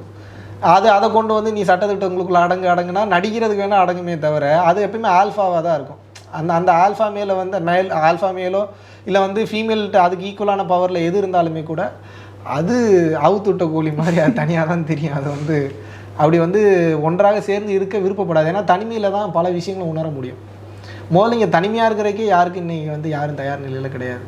தைரியமாக இருக்கணும், கட்ஸோடு இருக்கணும், கான்ஃபிடென்ட்டாக பேசணும், உயிர் பயம் வரும். வரதுக்கு ஒரே ரீசனே இந்த பர்த் சைக்கிள்லேருந்து எஸ்கேப் ஆகணும்னு சொல்லிட்டு தான். இதோட ப்ராசஸ் என்னன்னு சொல்லிட்டு யாருமே இன்னி வரைக்கும் கிளியராக சொன்னதில்லை. எல்லாருமே சொல்கிறாங்க சமாதி ஸ்டேட்டு, மோக்ஷா, அது இதுன்னு சொல்லி தெரியாத வேர்ட்ஸாகவே யூஸ் பண்ணிகிட்டு இருக்காங்க. எக்ஸாக்டாக என்ன தான் நடக்கும், அந்த கடைசி நிலை என்ன, அந்த நிலையை அடையும் போது ஏன் இந்த பர்த் சைக்கிள்லேருந்து எஸ்கேப் ஆகும்? இது வந்து ஒரு $1 trillion கேள்வி, சரிங்களா? இதுக்கு நான் பதில் சொல்கிறேன், சொல்ல மாட்டேன்னு கிடையாது. பட் இப்போ நான் என்ன தான் சொன்னாலும் உங்களுக்கு அது வந்து இன்ஃபர்மேஷனாகத்தான் போகும். இப்போ நான் சொல்லுவேன், மூலாதாரத்துலேருந்து கவனத்தை கொஞ்சம் கொஞ்சமாக ஏற்றுங்க, ஒரு எறும்பு மாதிரி ஏறி கொண்டு வாங்க, நடுமுதுகு கொண்டு வாங்க, அங்கேருந்து உணர்வு நிலையை கொண்டு வாங்க, பின் கழுத்து கொண்டு வாங்க, அங்கேருந்து பிடரி கொண்டு வாங்க, உச்சி கொண்டு வாங்க, துரியத்துக்கு போங்க, துரியத்துக்கு மேலே இன்னொரு ஒரு அடி மேலே கொண்டு வாங்க, மறுபடியும் கீழே கொண்டு வாங்க, சைடில் கொண்டு வாங்க, புருவ மத்தியத்துக்கு கொண்டு வாங்க, கீழே இறக்குங்கன்னு சொல்லி ஒவ்வொரு உபதேசங்களும் நம்மளால் பண்ண முடியும். பட் இது எதுவுமே பேசுகிறதுக்கு நல்லா இருக்குமே தவிர, பில்டப்புக்கு நல்லா இருக்குமே தவிர, இதை நான் சொன்னால் உங்களால் ஞாபகம் வைத்துக்கொள்ள முடியாது. அந்த அனுபவத்துக்கு நீங்கள் போகும்போது கூட, இப்போ நான் பயிற்சி பண்ணுறேன், இப்போ நான் சமாதிக்கு போயிட்டு வந்துட்டேன், நான் சொல்கிறேன்னா கண்ணை மூடி மேலே பார்த்தேன், பயிற்சி பண்ணேன், டக்குன்னு அந்த புருவ மத்தியத்தில் கவனம் வைக்கும்போது அந்த புருவ மத்தியத்தில் ஒரு புள்ளியும் காணாமல் போயிடுச்சு. கடைசியில் அப்புறம் எங்கே போனேன்னே தெரிலன்னு தான் சொல்ல முடியும். நானே சூன்யத்துக்கு போயிட்டு வந்துட்டேன்னா, இப்போ நம்மளோட நண்பர் ஒருத்தர் வந்து வேற ஒரு பெரிய யோகா குரூப்பில் வந்து இருக்கிறார். 10 வருடங்கள் அவர் கற்றுக்கிட்டதை ஒரே விஷயத்தில் சொல்லி கொடுத்துட்டேன். சொல்லி கொடுத்தோடனே அவர் அவ்வளோ சீக்கிரம் ஏற்றுக்கக்கூடிய ஒரு ஆளும் கிடையாது, ரொம்ப தெளிவான ஆள். அவர் படிக்காத புத்தகங்களே கிடையாது. அவ்வளோ சீக்கிரம் அவர் மூலம் ஒருத்தர் யாரும் அக்செப்டே பண்ணிக்க மாட்டார். மிகப்பெரிய இந்து மதவாதி வேறு அவர் வந்து அவ்வளோ சீக்கிரம் யாரும் ஏற்றுக்கக்கூடிய ஒரு ஆளுமே கிடையாது. But very gentle human being. அவர் என்ன சொல்கிறாரு, அவர் அதுதான் சொன்னார், எப்படியும் எனக்கு எதுவும் நடந்துடக்கூடாதுன்றது என்னங்க எனக்குள்ளே நடந்துருச்சு. நான் அடுத்த 45 மினிட்ஸ் நான் எங்கே போனேன், படுத்தவர் தான் எந்திரிக்கவே இல்லை, எங்கே போனேன்னே தெரில அப்படின்னு தான் சொல்கிறேன். நிறைய பேருக்கு இந்த மாதிரி நடந்திருக்கு. எதுக்கு சொல்ல வரேன்னா, நம்ம ஓரளவுக்கு தான் வந்து சொல்ல முடியும் இதில் இது நடக்கும் அது நடக்கும். எந்த கொம்பனாலையும் இப்போ அடுத்து அங்கே போனோடனே முதல்ல ஒரு யூ-டர்ன் இருக்குப்பா, அங்கே ஒரு பிள்ளையார் கோயில் இருக்கும், அங்கே சாமியை கும்பிட்டுட்டு லெஃப்ட் டேர்ன் எடு, ரைட்டு டேர்ன் எடுன்னு அங்கே யாரும் சொல்கிறதுக்கு. ஆனால் இது வந்து பழங்காலத்துல இருந்தே கோவில் கட்ட ஸ்டார்ட் பண்ணதுல இருந்து இப்போ வரைக்கும் இந்த ஆன்மீகம்ன்றது வந்து எப்படி சயின்ஸ் எவால்வ் ஆகிட்டு வந்துட்டு இருக்கோ அதே மாதிரி ஆன்மீகத்தில் இத்தனை பேர் இருக்கும். ஆனால் இருக்கும் போதும் வந்து கிளியரா இல்லை இருக்கமா இருக்காங்க இருக்கிறோம். அண்ட் இந்த மாதிரி இத்தனை பேர் இருக்கும்போது ஒரு கிளியர் டெஃபினிஷன் இல்லை. ஒரு சயின்ஸில் இது ப்ரூஃப் பண்ணியிருக்காங்க, இதெல்லாம் பண்ணியிருக்காங்க, எழுதி வச்சிருக்காங்க, அதனால இருக்கு. இத்தனை பேர் இதெல்லாம் அனுபவிச்சிருக்காங்க. இந்த ஸ்டேட்க்கு அப்புறம் இதுன்னு சொல்லி யாராலுமே கிளியரா சொல்ல முடியாது. அருப்பா எடுத்து பாருங்க, எத்தனை விஷயம் பேசியிருக்காரு. திருமூலர் தான் இருக்கிறதுல உயர்ந்தவர்னா, திருமூலரை கடந்து வள்ளல் பெருமான் வந்து அவர் எழுதின திருமுறையெல்லாம் எடுத்து நம்ம இன்னும் படிக்கல, அப்படிதான் சொல்லணும். அவர் எழுதலன்னா சொல்லக்கூடாது. மிக உயர்ந்த தத்துவ ஞானிகள் போன்ற பித்தாகரஸ் போன்றவர்கள், ஆல்பர்ட் ஐன்ஸ்டீன் போன்றவர்கள், நிக்கோலா டெஸ்லா போன்றவர்களுக்கே வந்து டஃப் கொடுக்கக்கூடிய கண்டென்ட் எல்லாம் வந்து வள்ளல் பெருமான் எழுதியிருக்கிறார். ஓகே, இத்தனை பேர் இருக்காங்க, எல்லாருமே எழுதியிருக்காங்க. அவங்க என்னதான் சொல்றாங்க, இதுதான் அந்த கடைசி நிலை. ஒளியப்பார், ஒரே வார்த்தை முடிஞ்சிச்சு. பார்க்குறேன் அந்த நிலையை வந்து நான் உணர்ந்துட்டேன், எனக்கு வந்துடுச்சு. அந்த சூன்யான்றது தான் கடைசி நிலையா? அது வந்துட்டா வந்து இந்த பேர்த் சைக்கிள்லேருந்து வெளியே போயிடுவோமா? அதை கடந்த நிலைகள் நிறைய இருக்கு. சூன்ய நிலைன்ற நிலையை கடந்து ஜீவதுரியம், பரதுரியம், சிவதுரியம்ங்கிறாரு திருமூலர். துரியத்திலேயே 3 துரியம் சொல்றாரு. சைவ சித்தாந்தங்களில் ஒரு துரியம் தான் சொல்றாங்க. நீங்க கேட்டதுனால தியரட்டிக்கலாக வரேன், விடாமாட்டீங்க போலயே. ஜீவதுரியம், பரதுரியம், சிவதுரியம்ங்கிறாரு யாரு? திருமூலர். வள்ளல் பெருமான் ஒருபடி மேலே போகிறாரு, அதை கடந்த துரியம் சொல்கிறார். என்ன? ஜீவதுரியம், பரதுரியம், சிவதுரியம். அதை கடந்த நிலையில் இருக்கக்கூடிய துரியத்து பேர் சுத்த சிவதுரியம்னு ஒரு துரியம் சொல்கிறார். அப்புறம் சுத்த சிவ துரியாதீதம்ங்கிறார். அப்புறம் அருட்பெருஞ்சோதி நிலைங்கிறார். அப்புறம் துவாதசம். அதை கடந்து இன்னும் எத்தனை நிலைகள் இருக்குன்னு வள்ளல் பெருமானே இன்னும் ஓரளவுக்கு தான் போயிருக்கிறாரு. இன்னும் அதை கடந்த நிலையில் வந்து இன்னும் எத்தனை மகான்கள் இருக்காங்க, எத்தனை சித்தர்கள் இருக்காங்க, நம்ம எப்படி நம்ம சொல்ல முடியும்? இப்போ இந்த நிலையை அட்டைன் பண்ணால் நான் வந்து இந்த பேர்த் சைக்கிள்லேருந்து எஸ்கேப் ஆகிடுவேன். இல்லை, ஒவ்வொரு இதுவும் ஒவ்வொரு ஆடட் பவர்ஸ் மாதிரி தான். இப்போ எக்ஸாம்பிளுக்கு பவர் ரேஞ்சர்ஸ் SPD அப்படின்னு வந்து நம்ம பார்த்துருப்போம். அவங்களுக்கு பவர் என்ன, எங்கே வேணாலும் மறையலாம், எங்கே வேணாலும் தோன்றலாம் அப்படின்ற மாதிரி இப்போ ஒரு பவர் இருக்குது அப்படின்னா அது அவங்களுக்கு ரெகுலராக கொடுக்கப்படக்கூடிய பவர். சரிங்களா? அந்த மாதிரி மனிதர்களுக்கு நமக்குன்னு ஒவ்வொரு சில விஷயங்கள் வந்து இயல்பாகவே இருக்கும். அதை நீங்கள் பண்ணாலும் பண்ணலனாலும் வரும். ஆடட் அட்வான்டேஜ் வேணும் அப்படின்னா, ஃபார் எக்ஸாம்பிளுக்கு ஒரு நார்மலாக மூச்சை கவனிக்கக்கூடிய பயிற்சியோ வேறு ஏதாவது பண்ணுறீங்கன்னா முக்தி நிலைக்கு யார் வேணாலும் போகலாம். முக்தி நிலையை தாண்டி முத்தர்கள், சித்தர்கள், அதை கடந்த நிலையில் தேவர்கள் நிறையா இருக்காங்க. இதனால தான் வள்ளல் பெருமான். ஒரே நிமிஷம், எனக்கு புரியல. நான் வந்து என்னோட கோல்ன்றதை விட நான் இந்த திருப்பி நான் பிறக்கவே கூடாது, அதுதான் என்னோட ஆசைன்னு வச்சுக்கோங்களேன். அதை அட்டைன் பண்ணோன்னா நான் எந்த ஸ்டேட் அட்டைன் பண்ணோம், அது நான் plan for the high things. கீழே எங்கே லேண்ட் ஆனாலும் நீ யூஆர் சேஃப். ஒரே ஹை திங் எது? பரம்பொருள் யோகம். ஏன்னா பரம்பொருள் யோகம்ன்றது சித்த வித்தை, கிரியா யோகம், ராஜயோகம், சிவராஜ யோகம், இது எல்லாமே தீட்சை வாங்கினதுனால தான் அதில் 20வது உபதேசம் கொடுக்குறதெல்லாம் உங்களுக்கு வந்து உபதேசத்தில் எல்லாத்தையும் நான் வந்து காமிச்சு கொடுத்துறேன். இப்போ என்னென்னா, மூச்சை மட்டும் கவனித்தாலும் எண்ணங்களை வச்சாலும் உச்சகட்ட நிலைக்கெல்லாம் போக முடியாது. ஓஷோ போன்றவர்கள், புத்தர் போன்றவர்கள் இறப்பை ஏற்றுக்கொண்டவர்கள் தான். இறப்பை கடந்து உடலும் இல்லாமல் மேலே கொண்டு போகிறதுக்கு கண் எதிர்க்க வள்ளல் பெருமான் வந்து ஒளி உடல் அடைஞ்சாருன்றாங்க. பல பேர் அதுலேயே வந்து டவுட் போடுறீங்க, ஏன் அவர் கதவை உள்ளே பூட்டிட்டு போனார், தனியாக வந்து போக வேண்டியது. அது அவங்களுக்குள்ளே என்ன தேவை இருந்துன்னு யாருக்கு தெரியும்? அப்படி பார்த்தா மாணிக்கவாசகர் எல்லாரு கண்ணு முன்னாடியும் காணாமல் போனார், அதுக்கு என்ன சொல்லுவீங்க? நீங்கள் ஒளி உடல் ஆனார். எத்தனையோ சித்தர்கள் வந்து அந்த மாதிரி இருக்காங்க. ஸோ அந்த மாதிரியான நிலைகள்லாம் இருக்குது தானே. நம்ம பிளான் பண்ணும்போதே பரம்பொருள் யோகம் என்பது ஒளி உடலாக மாறக்கூடிய உடலுக்கு உண்டான பயிற்சி தான். ஒளியை பார்க்கணும், ஒளியோடு ஒளி சமாதியிலேயே கடந்த பயிற்சி. மெய்ப்பொருள் கடந்து எதுவும் இல்லைப்பா, மெய்ப்பொருள் தான்ப்பா எண்டு. பரம்பொருள் என்பது மெய்ப்பொருள் என்பது ஒன்று தான், ரெண்டு வேறு வேறு இல்லை. ஒளியை பார்க்கணும், ஒளியாகவே மாறணும். சூன்யத்தில் ஒடுங்கிறதுன்றது வேற, ஒளியாகவே மாறுறதுன்றது வேறு. Sorry to ask this question. நீங்கள் வந்து இந்த பரம்பொருள் யோகம் சொல்லி தரீங்க, நீங்கள் அந்த ஒளியாக மாறுற நிலைக்கு போலையா, இல்லை வந்து நீங்கள் இன்னும் இதே உடலில் தான்? முதல்ல இதுக்கு வந்து நான் வந்து பதில் சொல்லணும்னா ஒரே வார்த்தையில் பதில் சொல்லலாம். இது வந்து என்னோட அனுபவத்தை நான் வெளில ஷேர் பண்ணக்கூடாதுன்னு சொல்லிடலாம். பட் நான் அப்படி தப்பிக்க விரும்பலை. உங்களுக்கு நான் ஓரளவுக்கு என்லைட்டன் பண்ணணும்னு விருப்பப்படுறேன். இந்த பாதையில் வந்து பார்த்தீங்கன்னா எண்டுன்றதே முதல்ல கிடையாது. இதுக்கு முதலும் கிடையாது, முடிவும் கிடையாது. நீங்கள் எங்கே நின்றுட்டுருக்கீங்கன்னு கேட்டிங்கன்னா உங்களுக்கு வழி தெரியாது. எப்படி அப்படின்னா கண்ணை கட்டி நடுராத்திரி 12 மணிக்கு காட்டுக்குள்ளே விட்டுற மாதிரி தான். எந்த காடுன்னு சொல்ல மாட்டேன், எங்கன்னு சொல்ல மாட்டேன், தேடுன்ட்டு நான் பாட்டுக்கு போயிடுவேன். உங்களை எங்கடா இருக்கேன், எதடா தேடணும், எவ்வளோ நேரம் தேடணும், மறுபடியும் வருவியா மாட்டியா, இத்தனை கேள்வி இருக்குல்ல. ஆன்மீகம் என்பதே அப்படி தேடுறது தான். எதை தேடுறோம், ஒன்றும் இல்லைன்றதை தான் தேட போகிறோம். ஆனால் ஒன்றும் இல்லைன்றதை இப்போ சொன்னாலும் ஏற்றுக்க மாட்டேங்குதுல மைண்டு. உலகம் பெருசாக இருக்குன்றதால நம்பிட்டு தான் இருக்கீங்க. அதை ஏற்றுக்கக்கூடிய பக்குவம் வர வரைக்கும் தேடணும். ஏற்றுக்கக்கூடிய பக்குவம் இங்கே ஒன்றுமே இல்லைன்றது எப்போ நீங்கள் ஏற்றுக்கிட்டீங்களோ அப்போ எல்லாமே இருக்கும். ஆனால் இதெல்லாம் ஒன்றுமே இல்லைன்னு எப்போ ஏற்றுக்கிட்டீங்களோ அப்போ உங்கள் தேடல் நின்றோம். இப்போ நம்ம என்ன பண்ணிகிட்டு இருக்கோம்னா பயிற்சி பண்ணல, தேடல் பண்ணிகிட்டு இருக்கோம். மூச்சுன்றதுக்குள்ளே என்ன இருக்குன்னு தேடிட்டு இருக்கோம். என்ன பண்ணிகிட்டு இருக்கோம், மூச்சுன்ற ஒரு சமாச்சாரத்துக்குள்ளே என்னத்தை தான் அப்படி மறைச்சி வச்சுருக்காங்கன்னு சொல்லி தேடல் பண்ணிகிட்டு இருக்கோம். எனக்கு இது உலக வாழ்க்கையில் இருக்கிறவங்களும் வந்து எதையோ ஒன்று தேடி தான் போயிட்டுருக்காங்க. இந்த ஆன்மீக பாதையிலையும் இருக்கவங்களும் எதையோ ஒன்றுன்றதை விட அந்த மூச்சு தேடி போயிட்டுருக்காங்க. ரெண்டு பேருக்குமே அந்த எண்டு தெரியாது. அப்போ இந்த பக்கம் போனால் என்ன, அந்த பக்கம் இல்லை, எந்த டெஸ்டினேஷன்றது இருக்குல்ல. நீங்கள் பணத்தை நோக்கி நான் ஓடும்போது எல்லாமே மாறும். முடிஞ்ச அளவுக்கு பணம் வாங்கணும்னு நினைப்பேன். பணம் தான் முக்கியன்றப்ப சக்கரை அதிகமாக போயிடக்கூடாது, அப்புறம் நான் மறுபடியும் சக்கரை வாங்கணும்னு நினைப்பேன். பணம் அதிகம் அப்படின்னு நினைக்கிறப்போ சேர்த்து வைக்கணும்னு நினைப்பேன். இதுக்கான குணமும் மனிதன் தான் முக்கியன்றப்ப என்ன நினைப்பேன், எனக்கு சாப்பாடு இருந்தால் கூட நான் எங்கேயாவது ஹோட்டலில் கூட வாங்கி சாப்பிட்டுக்கலாம், அவனுக்கு பசிச்சுதான் பாரு அப்படின்னு வந்து நான் சொல்லுவேன். நல்லவன் கெட்டவனுக்குள்ளேயே போகாதீங்க. அந்த உயிருக்கு அப்படி வலிக்கும்னா அப்போ நம்ம என்ன பண்ணணும், அதுதான் என் கேள்வி. நான் இந்த உயிருக்கு நல்லது பண்ணுறேன், நல்லவன்றதுக்குள்ளெல்லாம் போகாதீங்க. ஒரு உயிருக்கு பசிச்சா என்ன பண்ணணும், சாப்பாடு கொடுக்கணும்.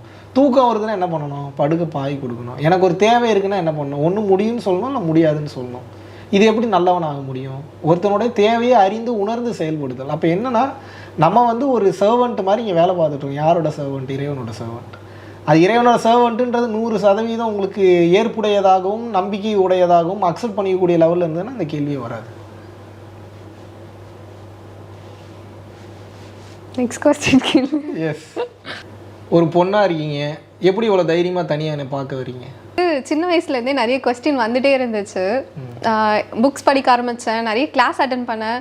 உங்கள் கிளாஸ் மட்டும் இல்லை, நான் வந்து வெஸ்டர்னில் நிறைய கிளாஸ் எடுப்பாங்க, இந்த கார்ட்ஸ் வச்சு அண்ட் தென் ஹீலிங், அந்த மாதிரி நிறைய டேரட் ரீடிங், அப்புறம் ஹீலிங் கிளாஸஸ்ஸு, ஏஞ்சலிக் ஹீலிங் சொல்லிட்டு அதெல்லாம் அது எல்லாமே நான் கற்றுக்கிட்டு எனக்கு வந்து ஒரு கரெக்டான ஆன்சரே கிடைக்கல. ஏதோ ஒன்று தேடி தேடி தேடி அலைஞ்சிட்டே இருந்தேன். உங்கள் கிளாஸ் வந்தேன், அதுதான் லாஸ்ட்டு கிளாஸு. அதுக்கு முன்னாடி ஜேகேவோட புக் படித்தேன், கிருஷ்ணமூர்த்தி புக் படித்தேன், அதுதான் லாஸ்ட் புக்கு. அதுக்கப்புறம் எனக்கு எந்த கிளாஸ் அட்டன் பண்ணணும்னு தோணலை, எந்த புக்கு படிக்கணும்னு தோணலை. இது எல்லாமே 1 வீக்கில் நடந்தது. உங்கள் கிளாஸ் அட்டன் பண்ணதும் புக்கு படித்ததும். அந்த 1 வீக் அப்புறம் எனக்கு வந்து எதுவுமே தேவையில்லை, எந்த இன்ஃபர்மேஷனுமே மண்டைக்குள்ளே போக தேவையில்லை. நான் ரியலைஸ் பண்ணால் போதும், நான் உணர்ந்தா போதும் அப்படின்னு சொல்லிட்டு எல்லாரையும் சின்ன சின்ன விஷயமா இருந்தாலுமே நோட்டீஸ் பண்ணி டீப்பாக பார்க்க ஆரம்பித்தேன், யோசிக்க ஆரம்பித்தேன். அந்த மாதிரி தான் எனக்கு போயிட்டே இருந்துச்சு. என்னோடய தேடல் வந்து புத்தகத்துலேயோ இல்லை அந்த வேர்ட்ஸ்லேயோ இல்லை அப்படின்றது வந்து எனக்கு புரிஞ்சது அந்த கிளாஸில். அதுக்கப்புறம் இன்னமும் தேடிட்டே இருக்கேன். இந்த கொஸ்டின்ஸ் எல்லாம் எனக்குள்ளே இருந்துகிட்டே இருக்குது. இல்லை, இந்த கேள்வி எதுக்கு கேட்டேன் அப்படின்னா, வேலை வெட்டி இல்லாமல் இருக்கிறனோ இல்லையோ, நான் மேக்ஸிமம் வேலை வெட்டி இல்லாமல் தான் இருக்கேன், அது வேற மேட்ரு. பட் இவரை தேடி போனால் நீ இருக்கிற பிஸி ஷெட்யூலுக்கு நீ ஏதோ ஒரு இன்ஸ்டாகிராம் சேனல் ஒன்று வச்சுருக்க, நீ ஆல்ரெடி அதை அனுப்பியிருந்தான்னு நினைக்கிறேன், நான் பார்த்துருக்கேன். நான் நல்லா பேசுகிறேன், நீயே ஆல்ரெடி நாலேஜபிளாக தான் இருக்க, ஆல்ரெடி நிறைய கிளாஸ் அட்டன் பண்ணியிருக்கேன். பட் என் கிளாஸ் அட்டன் பண்ணதுக்கப்புறம் வேறு எந்த கிளாஸுமே தேவையில்லைன்ற அளவுக்கு ஒரு மிகப்பெரிய முடிவு எடுத்திருக்கேன். அது ஒரு பெரிய கட்ஸ் வேணும். I am just portraying what you are. சரியா, நீ என்னன்றதை உனக்கே காமிக்கிறேன், நீ முடிவுக்கு அதுக்கப்புறம் இவங்கிட்ட வந்தால் ஏதோ ஒரு பதில் கிடைக்கும், அதை என்ன ஃபுல்ஃபில் பண்ணணும்னு நம்புறதுனால தான் கண்டம் விட்டு கண்டம் தாண்டி வந்திருக்கு. இந்த சென்ஸ் சென்னையில இருக்கக்கூடிய அந்த பகுதியை நம்ம என்ன வேற நாடு மாதிரி தானே ஃபீல் பண்ணுவோம். எப்படியோ கஷ்டப்பட்டு அவ்வளவு தூரம் சென்னைக்கு மிக அருகில் சென்னைக்கு மிக அருகில்ன்ற மாதிரி ஒரு கண்டம் விட்டு கண்டம் டிராவல் பண்ணி வந்திருக்கேன். எதுக்காக வந்திருக்கேன் வந்து ஏதாவது ஒரு பதில் சொல்லுவான் அப்படின்ற நம்பிக்கை இருக்கனால தான்.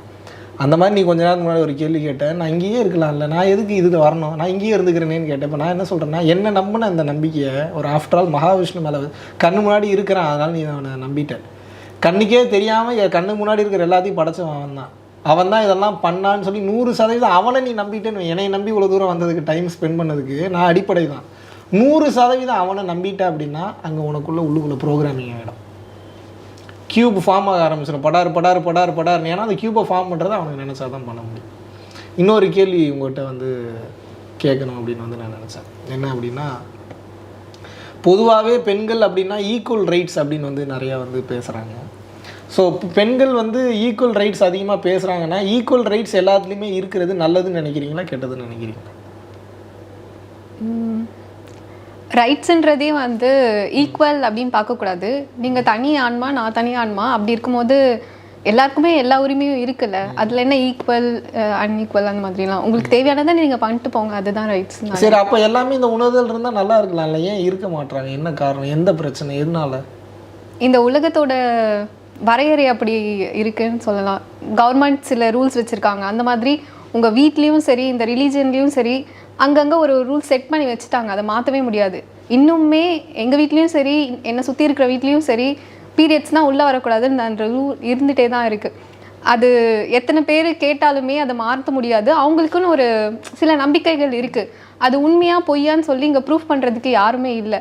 இந்த மாதிரி ப்ரூஃப் இல்லாதனாலேயே உங்களுக்கு இருக்கிற அதே பிரச்சனை தானே எனக்கு இருக்கும். இந்த சமூகத்தில் ஃபேஸ் பண்ணக்கூடிய விஷயங்களை சொல்கிறேன். ஒரு சராசரி மனிதனா நீங்கள் வந்து இந்த உண்மையெல்லாம் தெரிஞ்சு நீங்கள் ஃபேஸ் பண்ணால் என்ன சண்டைகள், என்ன சங்கடங்கள் இருக்குமோ அதே மாதிரியான சங்கடங்கள் வந்து நான் ஃபேஸ் பண்ண போனாலும் வரதானே செய்யும். நம்ம அதை ஏற்றுக்கலன்றது ரெண்டாவது, அதை விட்டுருங்க. ஆனால் டிஃபிகல்ட்டிஸ் இருக்க தானே செய்யும். இவ்வளோ பிரச்சனைகள் நம்மளை சுற்றி இருந்தாலும் அதை நம்ம ஃபேஸ் பண்ணி தான் ஆகணும். ஆமாவா இல்லையா? ஒருத்தர் 2 பேராக இந்த மாதிரி ஆகணும், ஒருத்தர் வரணும்ல. எல்லாமே இப்படி நடந்துக்கிட்டு இருக்கு. சரி, இது இப்போதைக்கு நல்லவன் கெட்டவனுக்குள்ளே போனோம்னா அது பெரிய கேம். அது இப்போ நல்லவனும் இப்போ சொல்ல முடியாது, கெட்டவனும் சொல்ல முடியாது. ஏன்னா எனக்கு என்னன்னா, கண்ணுக்கு முன்னாடி தெரிஞ்சதை நம்பலாம், கண்ணுக்கே தெரியாததை எப்படி நம்ப முடியும்? அதை வந்து மனித அறிவிலேருந்து பார்க்கும்போது அது ஒரு முட்டாள்தனம் தானே. ப்ளூட்டோன்ற ஒரு கிரகம் இருக்குன்றாங்க, நம்புறீங்களா இல்லையா? நீங்கள் காட்டுங்க இப்போ. எனக்கு இப்போ காட்ட முடியாது, ஆனால் ப்ரூஃப் ஆல்ரெடி. சரி, ப்ரூஃப் எப்படி காட்டுறீங்க நீங்கள்? டெலஸ்கோப்பில் காட்டுவீங்க. டெலஸ்கோப்பில் கரெக்டான ப்ரூஃப் தான்றது எப்படி நான் நம்புறது? வேர்ல்டு அங்கீகரிச்சா நான் ஏன் நம்பணும்? WHO சொல்லிச்சு. WHO யார் எனக்கு? அவன் சொன்னால் நான் ஏன் நம்பணும்? நீ எவ்வளோ பெரிய அறிவாளியாக வேணா இரு, ஆனால் எனக்கு உணர்த்துற மாதிரி என் கண்ணால் நான் ப்ளூட்டோவை பார்க்கலையேன்னா என்ன பண்ணுவீங்க? அந்த உங்கள் கண்ணால் பார்க்கறதுக்கு தான் அவங்க ப்ரூஃப் வச்சுருக்காங்க, அந்த ஃபோட்டோ எடுத்து வச்சுருக்காங்கல்ல, அந்த ஃபோட்டோ பார்த்து. அது உண்மைதான் மானம், அவ்வளோ தூரம் போக வேண்டாம். அது உண்மைதான், நான் இல்லைன்னு சொல்ல. ப்ளூட்டோ இருக்குது, இல்லை ஒரு சில பேர் இல்லைன்றாங்க, அதை விட்டுருங்க. ஆனால் நான் அதை ஏன் நம்பணும்னு கேட்குறேன். ஃபோட்டோவை பார்த்து நம்பணுன்ற அவசியம் இல்லையா? அந்த இடத்துல பிரச்சனை இருக்குதானேன்னு சொல்கிறேன். புரியுதா புரியலையா உங்களுக்கு? நான் விரண்டாவாதம் பண்ணுறதா இருந்தால் இப்படியும் பண்ணலாம். எப்படி? ஃபோட்டோவை தான் நான் ப்ளூட்டோன்னு எப்படி நான் நம்புறது? சொல்லலாம்ல. இது நான் சேட்டன் எப்படி நான் நம்புறது? புதன் மெர்க்குரி நான் எப்படி நம்புறது? டேய், நான் உண்மையாகவே பக்கத்தில் போய் பார்த்துட்டு வந்தேன்டா. நீ பார்த்த சரி, அப்போ எனக்கு கொண்டே காட்டினா கொண்டே காமிச்சாலும் இது மெர்க்குரி இல்லை மீ, நான் மெர்க்குரி இந்த மாதிரி நினைக்கலையே மீ. நீங்கள் ஆமாவா இல்லையா? அப்போ நான் என்ன இதில் நீங்கள் தெரிஞ்சுக்க வர வேண்டிய விஷயம் என்ன அப்படின்னா, நமக்கு எதிர்பார்க்குற மாதிரியே எல்லா நேரத்துலையும் எல்லாமே நடக்கிறதுக்கெல்லாம் வாய்ப்பே கிடையாது. எப்படி வேணாலும் நடக்கும், எப்போ வேணாலும் நடக்கும், யாருக்கு வேணாலும் நடக்கும். அப்புறம் இன்னொரு மெயினான ஒரு விஷயம், பசங்களுக்கு நீங்கள் பண்ணக்கூடிய விஷயம் என்ன? ஏன்னா பெண்களுக்கு சாதகமாகவே நிறைய கேள்வி நீங்கள் கேட்டீங்க. எங்களை எந்தெந்த மாதிரியான விஷயங்கள்லாம் பார்த்தா பாவமாக தெரியுது உங்களுக்கு? பசங்களை, இந்த பசங்களில் எந்த மாதிரியான விஷயங்கள்கிட்ட பொண்ணுங்க மாற்றிக்கணும்னு நினைக்கிறீங்க நீங்கள்? நான் மாற்றிக்கணுன்ற விஷயத்துக்குள்ளே போக மாட்டேன். என்னை பொறுத்த வரைக்கும் பொண்ணோ பையனோ நான் எப்பயுமே அது வந்து ஒரு உயிராக தான் பார்ப்பேன். அவங்கவுங்களுக்கு பிடிச்சதை அவங்கவுங்க பண்ணிட்டு போயிடலாம். நான் பாவமாக பார்க்குற விஷயம் என்னன்னா, மேனும் சரி விமனும் சரி எல்லாருமே எமோஷ்னல் தான். ஆனால் அந்த பையன் வந்து அழுதா அது வந்து ஒரு ஸ்டிக்மாவாக வச்சுட்டாங்க, அழக்கூடாது அப்படின்னு வச்சு. அவங்க எப்படின்னா அந்த அழுகையை காமிக்காமல் அது வந்து ஒரு கோவத்தில் காமிக்கும் போது, அதட்டி பேசும்போது நமக்கு எப்படி தோணும்னா, ஏன் இவ்வளோ கத்துறான் அப்படின்ற மாதிரி தோணும். ஆனால் அவங்க சைட்லேருந்து பார்த்தா அது அழுது எக்ஸ்பிரஸ் பண்ண முடியாது, அது கோவத்தை தான் எக்ஸ்பிரஸ் பண்ண வருது. அப்படிதான் வருது. அந்த மாதிரி மாற்றி விட்டுறாங்க. இந்த எமோஷன்ஸ், பேசிக் எமோஷன்ஸ் கூட எக்ஸ்ப்ரெஸ் பண்ணுறதுக்கு இந்த உலகத்தில் அவங்களுக்கு ஒரு ரைட்ஸ் இல்லையான்னு பாவமாக இருக்கும். அழுது தோணுதா அழுதுருங்க, சிரிக்க தோணுதா சிரிங்க, அதுக்கே ஒரு ஸ்டிக்மா ஃபார்ம் பண்ணி வச்சுட்டு இவங்க இப்படி தான் இருக்கணும், அவங்க அப்படி தான் இருக்கணும்னு சொல்லி வரையறுத்து ஒரு அற்புதமான ஒரு குவாலிட்டி. எனக்கு உங்களை பார்க்கும்போது எனக்கு ஒரு டைலாக் டக்குன்னு ஞாபகம். இந்த மாதிரி ஒரு குவாலிட்டியில் பொண்ணு முதல்ல கல்யாண மாலை சார்பாக இந்த மாதிரி ஒரு பொண்ணு நல்லபடியாக எல்லாத்துக்கும் கிடைக்கிறேன்னு அன்போடு பிரார்த்திக்கிறேங்க. எனக்கு அப்படிதான் இருந்தது ஒரு செகண்டு. இப்போ என்னடா பரவாயில்லையடா இந்த அளவுக்கா வானத்தை போல பார்ட் 4 பார்த்த மாதிரியே இருந்ததுன்ற மாதிரி. ஆனால் நல்லா இருந்தது, செம மேட்ரு நீங்கள் சொன்னது. சொல்லுங்கள், வேற என்ன உங்களுக்கு வேற ஏதாவது கேட்கணுமா? கடைசி நீங்க கேட்க ஆரம்பிச்சு அதே பொண்ணு ஆணுன்னு வரும்போது சித்தர்கள்லயும் சரி எல்லாத்தையும் இந்த கொஸ்டின் நான் உங்க கிளாஸ்லயும் கேட்டிருந்தேன். ஏன் வந்து பொண்ணுங்க நிறைய பேர் வரதில்லை ஆன்மீகத்தில், வந்தாலும் வந்து அவங்க இந்த லெவலுக்கு வரதில்லை. லைக் வந்து பார்த்தீங்கன்னா நிறைய எஸ்டாப்ளிஷ்டு குருஸ்லாம் பார்த்தீங்கன்னா எல்லாமே மேல் தான், ஃபீமேல் வந்து கொஞ்சம் பேர் தான் இருக்காங்க. ஏன் அந்த மாதிரி ஒரு செட்டப்? தைரியம் இல்லை. நான் முதல்ல பாடி கான்சியஸ்னஸ் அவங்களுக்கு ஜாஸ்தி. எப்போ பார்த்தாலும் என் அங்கங்கள் மேலே தான் அவங்களுக்கு எண்ணங்கள் ரொம்ப ஜாஸ்தி இருக்கும். இப்போ ஒன்றும் இல்லை, டக்குன்னு கிளம்பி வா அப்படின்னு நீங்கள் சொன்னீங்கன்னா டக்குன்னு நான் கிளம்பி வந்துடுவேன். ட்ரெஸ்ஸு பேண்ட் போட்டால் சரி, லைட்டாக முடி செய்வோம். நீங்கள் டக்குன்னு வாங்கன்னு சொன்னால் நீங்கள் எவ்வளோ நேரம் மேக்கப் பண்ணுறீங்க எனக்கு தெரியாது. பட் சொல்கிறேன், நான் மேக்கப் போடுறது தவறு கிடையாது. ஆனால் என்னென்னா தன்னை அழகாக காமிச்சுக்கணுன்ற எண்ணம் அவங்களுக்கு ஜாஸ்தி இருக்குது. அது பெண்களுக்கு தான் ஜாஸ்தி. இது கண்டிப்பாக அப்படி இருக்கும்போது ஆத்மாவில் கவனம் வைக்க முடியாது. ரெண்டாவது, பெண் என்பவர்கள் எப்பவுமே டிபெண்டன்சி ரொம்ப ஜாஸ்தி. அதில் வந்து எக்ஸப்ஷனலாக இருக்கிறவங்கள விட்டுருங்க நீங்கள். அப்போ பசங்க டிபெண்டன்சியே இல்லாமல் இருக்காங்க, வாய்ப்பே கிடையாது. பெண்களுக்கும் ஆண்களுக்கும் நீங்கள் கம்பேர் பண்ணும்போது ஒரு ஆண் வந்து தனியாக அவனால் 100% வாழ்ந்துட முடியும், உடல் தேவை இல்லாமல் கூட வாழ்ந்துட முடியும். அதுக்கு ஆண் தான் உயர்ந்தவன் நான் சொல்ல வரல. பெண்கள் வந்து அது டிபெண்டன்சின்னா ஃபினான்ஷியலான தேவை அப்படின்னு நான் சொல்ல வரல. எப்பயுமே பெண்ணாகவே ஆணை சார்ந்து தான் இருக்கணுன்ற நம்பிக்கை ரொம்ப ஜாஸ்தி ஆகிடுச்சு எல்லாத்துக்கும். அது பெண்களுக்குள்ளே இன்றைக்கி ரொம்ப ஜாஸ்தி வந்து பார்க்க முடியுது. அப்படி இருக்கிறப்போ இப்போ என் நோக்கம் ஃபுல்லாக நான் கல்யாணம் பண்ணணும், குழந்தை குட்டியை பெற்றுக்கணும், சம்பாதிக்கணும், என்னோடய சொந்தக்காரங்க முன்னாடி நல்லா இருக்கணுன்றது மிக உயர்ந்த குறிக்கோள், இது தவறே கிடையாது. ஆனால் பிரச்சனை என்னென்னா, உண்மையின் நோக்கத்தில் பார்க்கும்போது, ஞானக்கண்ணில் பார்க்கும்போது இது ஒரு உண்மையான நோக்கமே கிடையாது, இது ஒரு சாதாரண விஷயம். ஆனால் உலக வாழ்க்கையில் பார்க்கும்போது அதுதான் பெரிய விஷயம். இப்போது உலக வாழ்க்கையின் அடிப்படையில் நீங்கள் இப்படி பெரிய ஆளாக இருக்கணும் அப்படின்னு வந்து நீங்கள் வந்து நினைக்கிறீங்க. ஆனால் ஞானத்தின் அடிப்படையில் பார்க்கும்போது அதெல்லாம் ஒன்றுமே கிடையாது. உங்களை பொறுத்த வரைக்கும் தான் இது பெருசு அது பெருசுன்றீங்க, இதில் பார்த்தா எதுவுமே பெருசு இல்லையே. ஆனால் இப்போயுமே ஒரு சில ரிலீஜியஸோட டெக்ஸ்டில் வந்து எழுதியே வச்சுட்டு போயிருக்காங்க, அவங்க வந்து ஆண் பிம்பம் எடுத்தால் தான், ஆண் பிறப்பு எடுத்தால் தான் அவங்களால மோட்சா அட்டைன் பண்ண முடியும். அப்படிலாம் கிடையாது. ஆண் பின்பம் எடுத்தால் தான் மோட்சா அட்டைன் பண்ண முடியும்னா அப்போ காரைக்கால் அம்மையார் மோட்சத்துக்கு போகலையா? அக்கமாதேவி மோட்சத்துக்கு போகலையா? அன்னை தெரசா மோட்சத்துக்கு போகலையா? சேவையில் உயர்ந்த நிலையில் இருந்து இன்னும் எத்தனையோ பேர் என்னால் சொல்ல முடியும் அவங்களாம் மோட்சத்துக்கு போகலையா? அப்படிலாம் கிடையாது. நமக்கு தெரியலன்னு தான் சொல்லணுமே தவிர அவங்களாம் போகலை அப்படின்னு கிடையாது. அவங்களுக்கு வந்து முதல்ல திருமண வாழ்க்கை, கணவன் மனைவி குழந்தைகள், இப்படி அதில் அவங்களுக்கு ஆசைகள் அதில் தான் ரொம்ப ஜாஸ்தி. இறைவனை பார்க்கணுன்னு எந்த பெண்ணும் வந்து யார் வைராகி இறைவனை பார்க்கணுன்னு சொல்கிறவங்கள பார்க்கலாம். பார்த்தே தீர்வன் எத்தனை பேர் இருக்காங்க? சரி, பார்த்தே தீர்வன் இருக்கிறவங்க போற நிறைய பேர் பொண்ணுங்க தானே. பக்தி பாதை என்பது உண்டு தான், நான் இல்லைன்னு சொல்ல. 5 பாதையில் இறைவன் அடைகிறதுல ஒரு பாதை பக்தி. முட்டாள்தனமான பக்தி வச்சு என்ன பண்ணுறது? சரணாகதி எப்படிப்பட்ட சரணாகதி இருக்குன்னா, இறைவன் பண்ணியே தீர்வார்ன்ற சரணாகதி வந்து இருந்தே தீரணும். நான் பிரதமர் ஆகணும்னு ஆசைப்பட்டுட்டு அதுக்குண்டான வேலை எதுவுமே செய்யாமல் உட்காந்துருந்தேன்னா எப்படி? இறைவன் 100 கோடி ரூபா எனக்கு வந்து லாட்ரி சீட்டில் அடிக்க வைப்பாருன்னு சொல்கிறீங்க. லூசு பையில முதல்ல போய் ஒரு 10 ரூபாய்க்கு லாட்ரி சீட் வாங்கணும். இல்லை, நீ வீட்டுக்குள்ளேயே உட்காந்து இறைவன் 100 கோடி ரூபா அடிக்க விடுவார் அப்படின்னு நினச்சிட்டு இருக்கா, கடவுள் கேட்க மாட்டாங்க. ஆனால் கடைசி காலத்தில் அவங்களும் ஒரு 60s இருக்கிறாங்க அப்படின்னா அவங்களுமே வந்து டெக்ஸ்ட் படிக்கிறது, மந்திரம் படிக்கிறது, எல்லாத்துக்கும் ரீசனுமே நானும் மோட்சம் போகணும் அப்படின்ற ரீசனுக்காக தான் படிக்கிறாங்க. அவங்க உள்ளுணர்ந்து படிக்கிறாங்களா இல்லையான்றது செகண்ட் கொஸ்டின். அப்படி முட்டாள்தனமாக அவங்க படித்தாலும் அவங்க அட்டைன் பண்ண முடியுமா முடியாதா? 100% பயிற்சி செய்யக்கூடியவர்கள், யோகம் செய்யக்கூடியவர்கள், ஸ்லோகம் சொல்லக்கூடியவங்க எல்லாருமே முக்திக்கு போவாங்கலாம் சொல்லவே முடியாது. அது சொல்லவும் கூடாது. சொல்கிறாங்கன்னா பொய் சொல்கிறாங்கன்னு அர்த்தம். இப்போ நான் இவ்வளோ தூரம் பேசுகிறேன், இப்போ எனக்கு வந்து சீட்டு வந்து ரிசர்வ் ஆகிருக்கு. ஒருவேளை சீட்டு ரிசர்வ் ஆகலைன்னு வச்சுக்கோங்க, அது ஒரு குறிப்பிட்ட லெவல் போகும். அந்த சீட்டு ரிசர்வ் ஆனதுன்றது எப்படி உங்களுக்கு தெரியும்? அது தெரியும் உங்களுக்கு. அது இப்போ வேண்டாது, அது ஒரு பெரிய டாபிக். அது ஜீவன் முக்தி நிலைன்னு சொல்லுவாங்க. அது ஒவ்வொருத்தரோட மனநிலை எப்படி செயல்படுது அப்படின்னு நான் பேசுவேன். அப்புறம் ஏன் மனநிலை அப்படி இல்லையான்னு நீங்கள் ஒரு கேள்வி ஒன்று கேட்பீங்க. அதுக்கப்புறம் அதை அனலைஸ் பண்ணி பார்க்குறதுக்கு ரொம்ப டைம் எடுக்கும். அதனால் இப்போ உங்களுக்கு இது மட்டும் சொல்கிறேன். இப்போ நம்ம வந்து எல்லா லெவல்லையுமே உயர்ந்த நிலையாக வந்து அருட்பெருஞ்சோதி நிலையை வந்து சொல்கிறாங்க. வள்ளல் பெருமான் என்ன சொல்கிறாருன்னா, தாயுமானவர் போன்ற உயர்ந்த நிலை ஞானிகளே முக்தி நிலைக்கு போனதுக்கப்புறமும் கூட இல்லையே அதை கடந்த நிலை இன்னும் நிறையா இருக்குதுன்னு சொல்லிட்டு மனித பிறவி எடுத்து பூமின்றது என்னன்னா ஒரு இந்த கிரகம் எதற்கானதுன்னா இது ஒரு பயிற்சி களம். நீங்கள் என்னென்னா இதை வந்து ஜாலியாக வாழ்கிறதுக்கு உண்டான ஒரு இடமா பார்த்துட்ருக்கீங்க. மறுபடியும் வந்து பயிற்சி பண்ணிட்டு சுத்த சன்மார்க்கத்துக்கு மாதிரி இது சண்டை தானே, நம்ம மனசு கூட நம்ம சண்டை போடுறது தானே, ஆமாவா இல்லையா? நல்ல ஒழுக்கத்தில் வாழ்ன்றாங்க. ஒழுக்கத்தில் வாழ்ன்றதுக்கு உண்டான மறைபொருள் என்ன?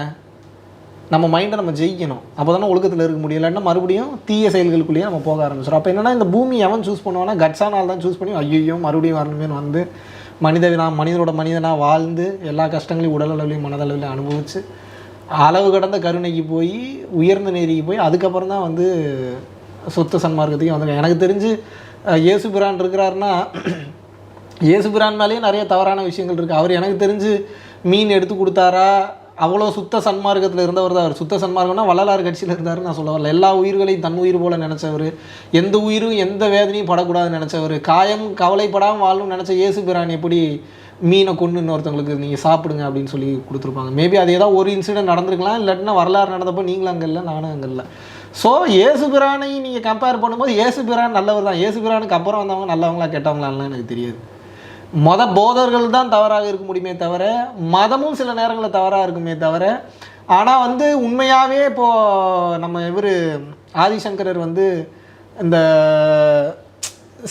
சீர்கேடாக கிடந்தது இந்த துறவரத்தை ஒரு சீரமைப்பு பண்ணி துறவரத்தை மிகப்பெரிய லெவலில் வேர்ல்டு ஃபுல்லாக ரீச் பண்ண வச்சது, இந்தியர்களோட பெருமையை கொண்டு போக வச்சது வந்து ஆதிசங்கரர் தான். ஆனால் அவர் அப்புறம் எப்படி மத போதகர்னா அவர் முதல்ல அவர் மதம்னே சொல்லலை. அவர் எப்படி நீங்கள் அப்புறம் மத போதகர்னு சொல்லுவீங்க? உண்மையிலே உணர்ந்தவர்கள் உணர்ந்த மாதிரி இருந்துட்டாங்க.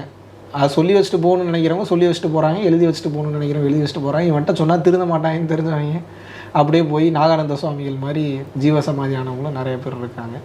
நம்மளுடைய வேலை என்னென்னா நடக்குமா நடக்காதான்னு யோசனையை விட்டுட்டு பயிற்சியை பண்ணுவோம். இப்போ ஒன்றும் இல்லை, இந்த உண்மையை பற்றியும் உங்களுக்கு தெரியலன்னா என்ன, வாழ்ந்து சாப்பிட்டு தூங்கி செத்துருப்பீங்க அவ்வளோதானே.